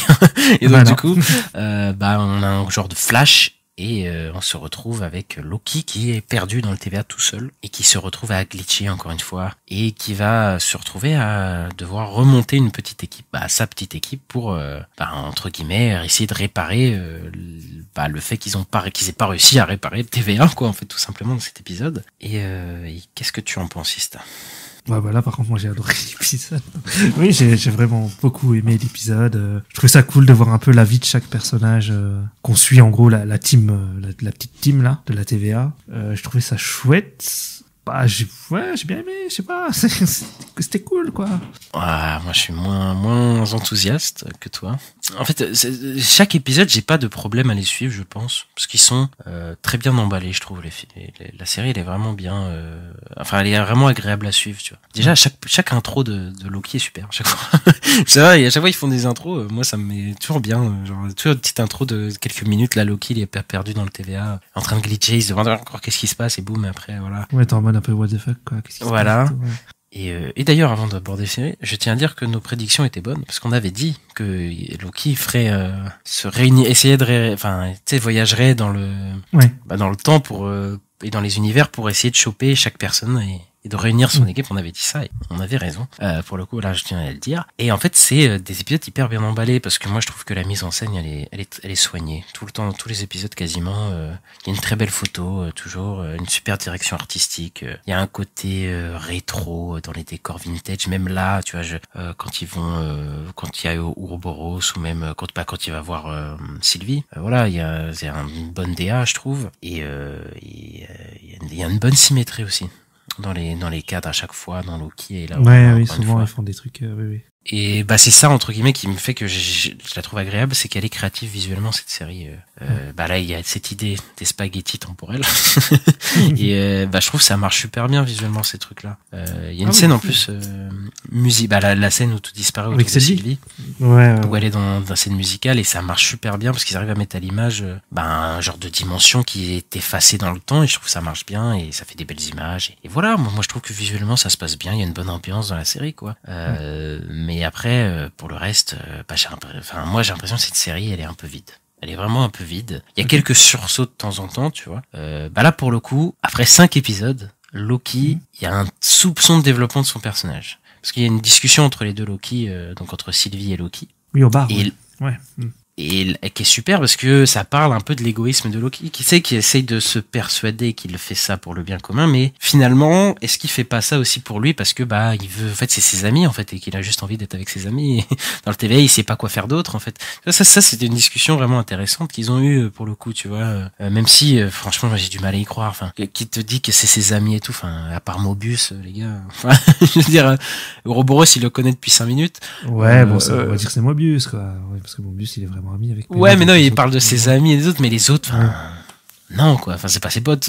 c'est pas ses amis du tout. Et, pour le coup, encore une fois, Mobius, c'est encore une des meilleurs trucs de l'épisode parce qu'on voit, c'est le seul auquel on s'attarde vraiment, en fait, sur sa vie de famille, là.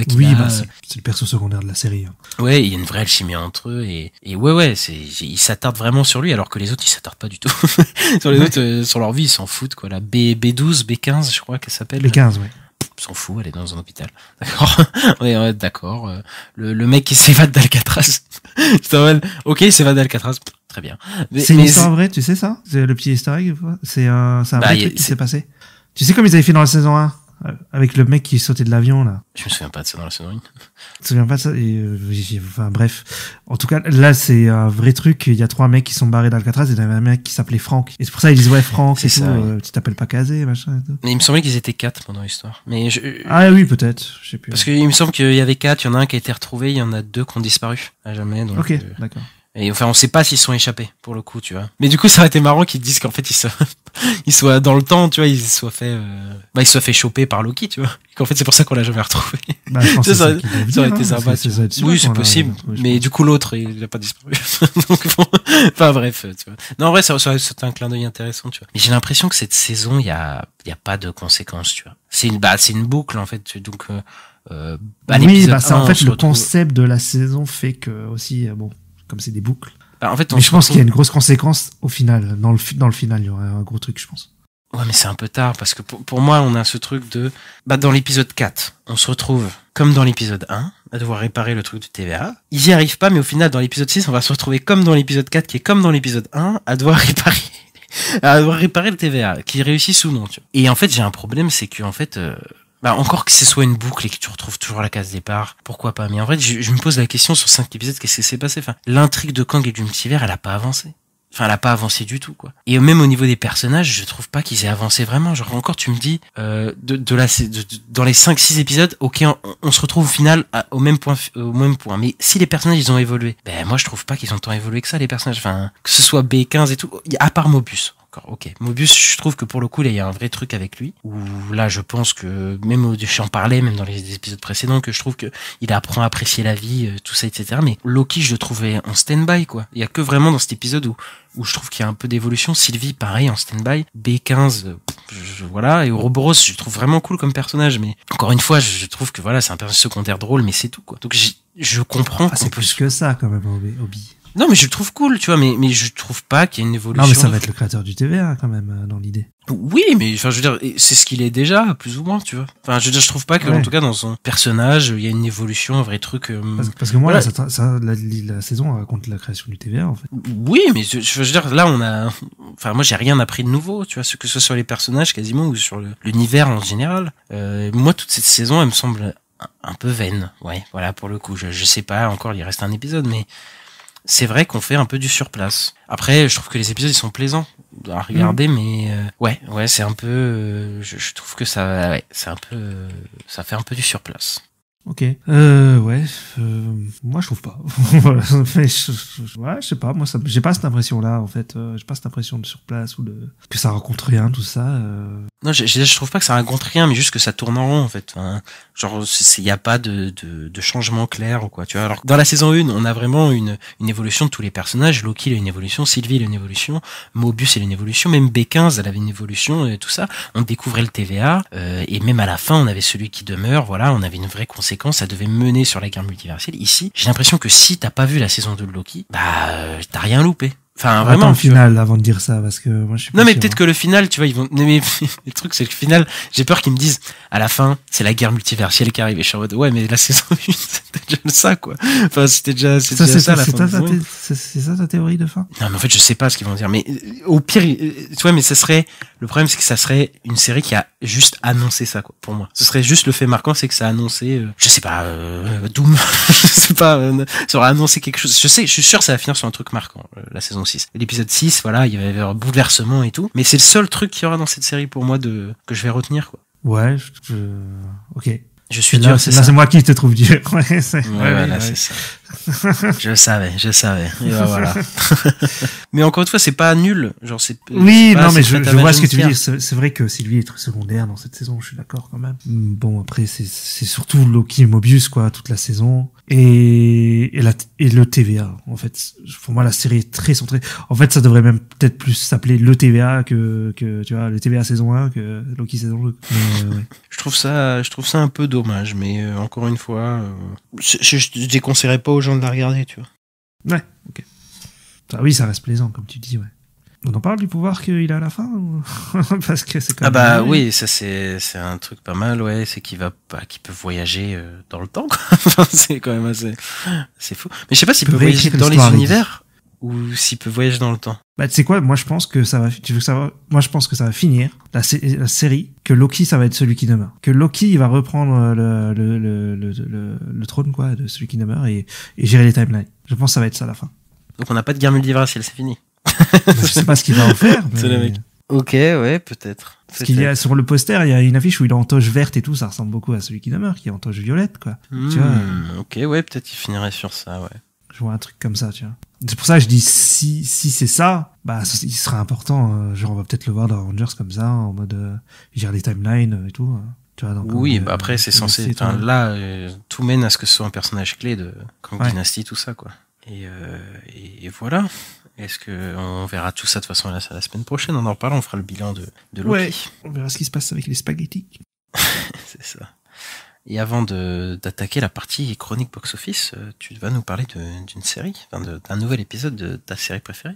Ouais, je vais juste parler vite fait de Goosebumps. En fait, je suis allé, là, il y a eu l'épisode 8 qui est sorti. Et moi, je trouve que la série est toujours plutôt sympa, comme je le disais avant, c'est pas un truc d'horreur, vénère, quoi, mais, je trouve qu'elle a quand même imposé un peu une ambiance, un peu imposé un perso plutôt sympa, je trouve, moi, et là, des concepts toujours assez cool. Donc, par exemple, dans le dernier, c'était sur une réalité parallèle où ils étaient bloqués, etc. Là, par contre, il n'y a pas vraiment de concept, en fait, c'est plus, il y a pas de concept, en gros.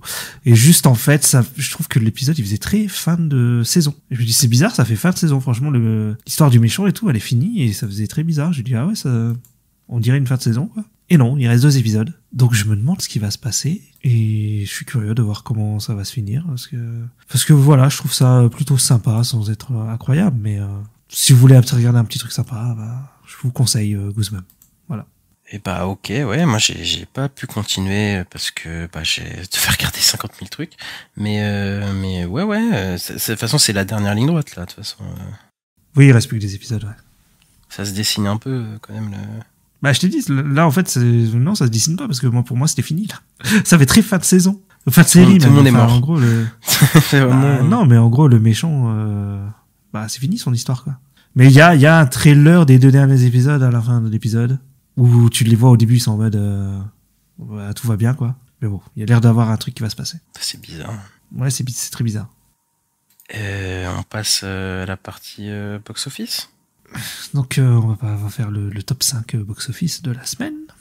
Et ben on commence avec un film dont on a parlé tout à l'heure, Five Nights at Freddy's d'Universal. Alors là, les gars, ils pètent tous les scores.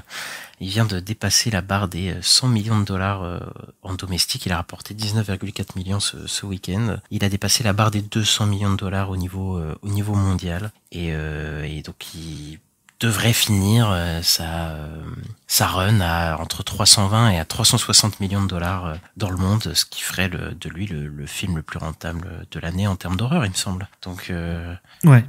Bah, ils aiment beaucoup les Américains. Ils aiment beaucoup le film, bordel. Oui, je crois que c'est plus que La Nonne. Hein. La Nonne, c'était près des 300 millions, mais voilà, ce serait le plus gros film de l'horreur de l'année, celui qui a rapporté plus de sous. On avait regardé, par contre, pour le coup, c'est qu'il est vraiment populaire aux États-Unis. Parce que là, La Nonne avait fait une bonne partie plus de la moitié de ses revenus à l'étranger. Et là, pour le coup, c'est vraiment les États-Unis à plus de 60% qui est le leader du marché, quoi. C'est vraiment là-bas que c'est un phénomène, sur le coup. Enfin, même après, en France, il a fait une chute assez violente, quand même, de moins 76%, il me semble. 78, ouais, 78%.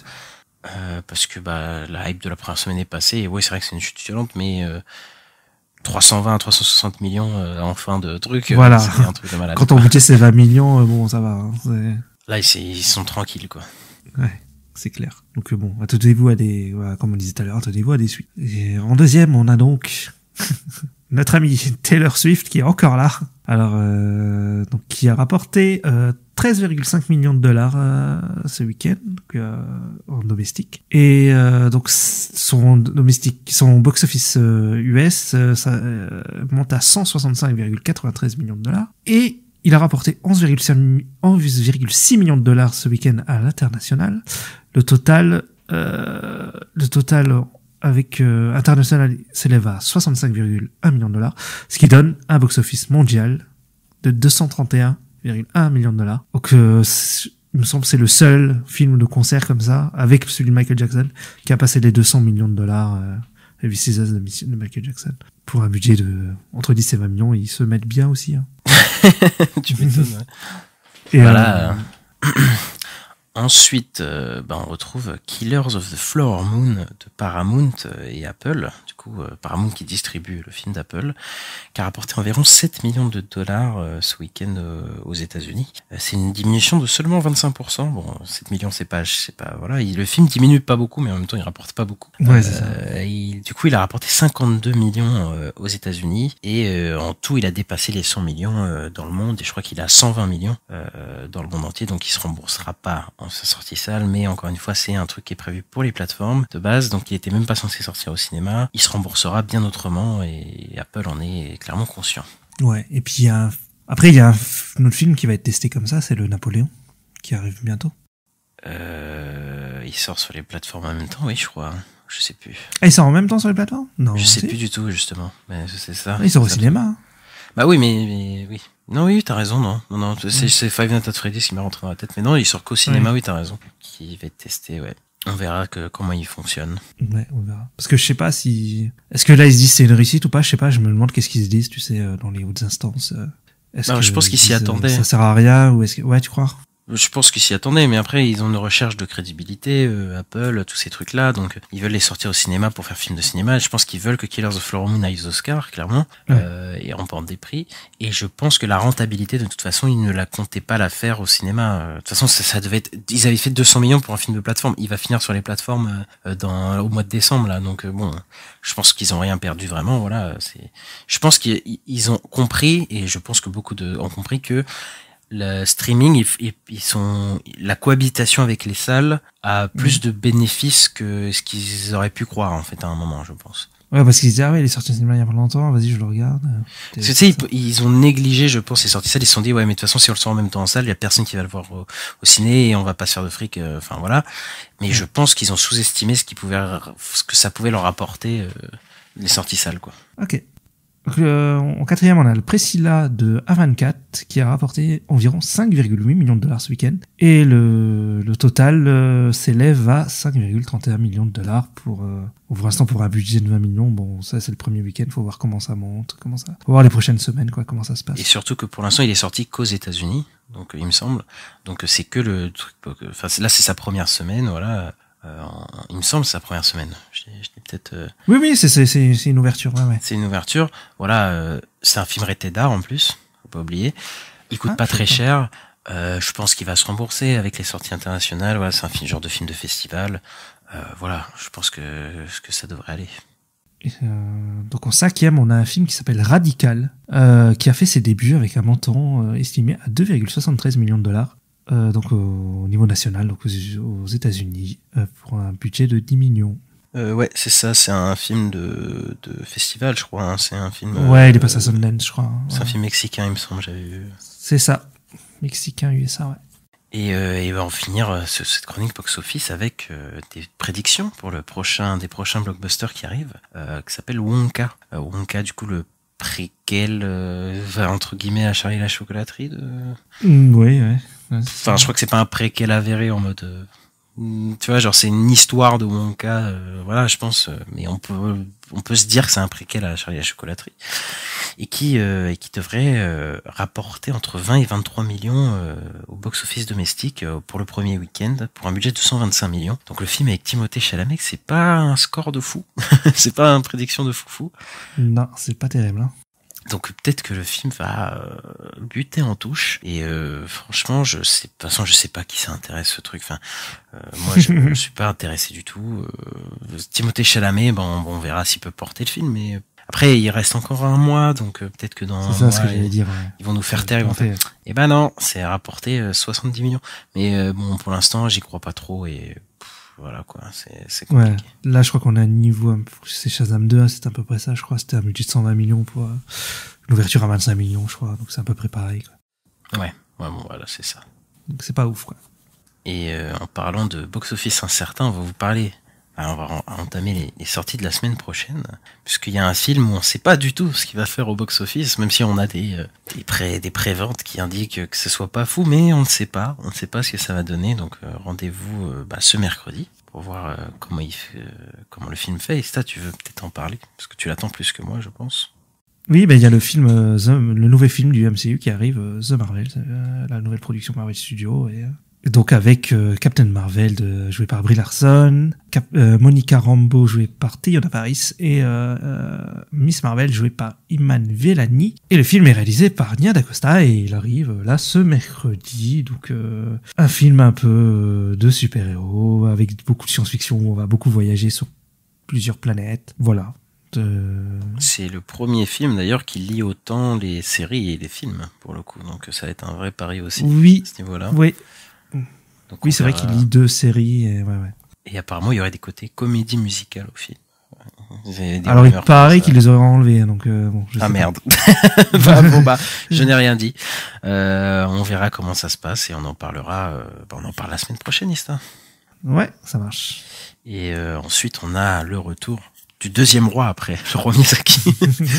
David Fincher qui revient pas mercredi mais qui revient vendredi, il me semble que c'est le vendredi sur Netflix avec The Killer, avec Michael Fassbender, donc un tueur silencieux, un genre de thriller, voilà, qui revient au thriller, voilà le genre qui l'a fait connaître.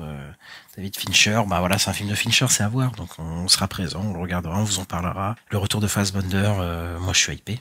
Bon après ça me saoule que ce soit sur Netflix, mais je suis hypé. Ouais, dommage, mais bon. Je suis aussi assez curieux. Ça fait longtemps que j'ai pas vu un Fincher. Et j'ai pas vu Manque, donc ouais, ça fait un moment. Content de pouvoir voir un nouveau film de Fincher. Et en parlant de roi, Benoît Magimel. Ah, c'est pour moi qui dis ça, je sais, oui, Benoît Magimel, j'adore Benoît Magimel, j'ai découvert ces 2 dernières années et c'est le coup de cœur, voilà, à chaque fois que je vois un film, je le trouve super, et revient avec un film. Le film qui est dans la sélection française pour concourir pour l'Oscar étranger, et pas Anatomie d'une chute malheureusement, mais qui s'appelle La Passion de Dodin Bouffant, qui était sorti à Cannes et qui avait fait un peu parler, parce que c'est l'histoire de Benoît Magimel qui découpe qui fait de la bouffe et c'est tout ce dont j'ai besoin de savoir, voilà. Magimel qui fait à manger, je vais regarder. Et d'ailleurs je viens de comprendre le titre, je crois. Bouffant qui mange. Oui, je crois que Ok, moi non plus, j'avais jamais. Mais je crois que c'était son nom de famille, Bouffant. Mais En moi fait. aussi. Je crois qu'il s'appelait Dodin Bouffant, mais en fait, je crois que c'est la passion de Dodin Bouffant, de Dodin qui bouffe. Oh là là là là, ils sont forts. Ah, incroyable. Ils nous ont. Je crois que c'est ça. Et ouais, on a une révélation en plein enregistrement. Parce qu'à la base, le film, il s'appelait Le Pot-au-feu. Voilà. C'est vrai? Pour la petite anecdote. Bah oui. Tu te rappelles plus, il s'appelait comme ça. Ah oui, putain. Putain, incroyable. Oh là là là là, putain. Bon bah ça promet, la semaine prochaine, écoutez, on vous reparle de la fin de Loki aussi. Donc voilà, et puis on va dire au revoir à nos auditeurs. Oui. Eh bien, au revoir, et n'oubliez pas de mettre les étoiles, les pouces en l'air, toutes ces choses-là. Et voilà. C'est ça, faites ça si vous aimez le podcast, et si vous n'aimez pas, bah ne mettez pas de notes s'il vous plaît, ne nous enterrez pas, et n'hésitez pas à nous suivre sur les réseaux sociaux @la nuit des sorties, voilà, et puis on vous souhaite une bonne fin de journée, une bonne semaine, allez au cinéma, regardez des films, des séries, et à plus. Ciao.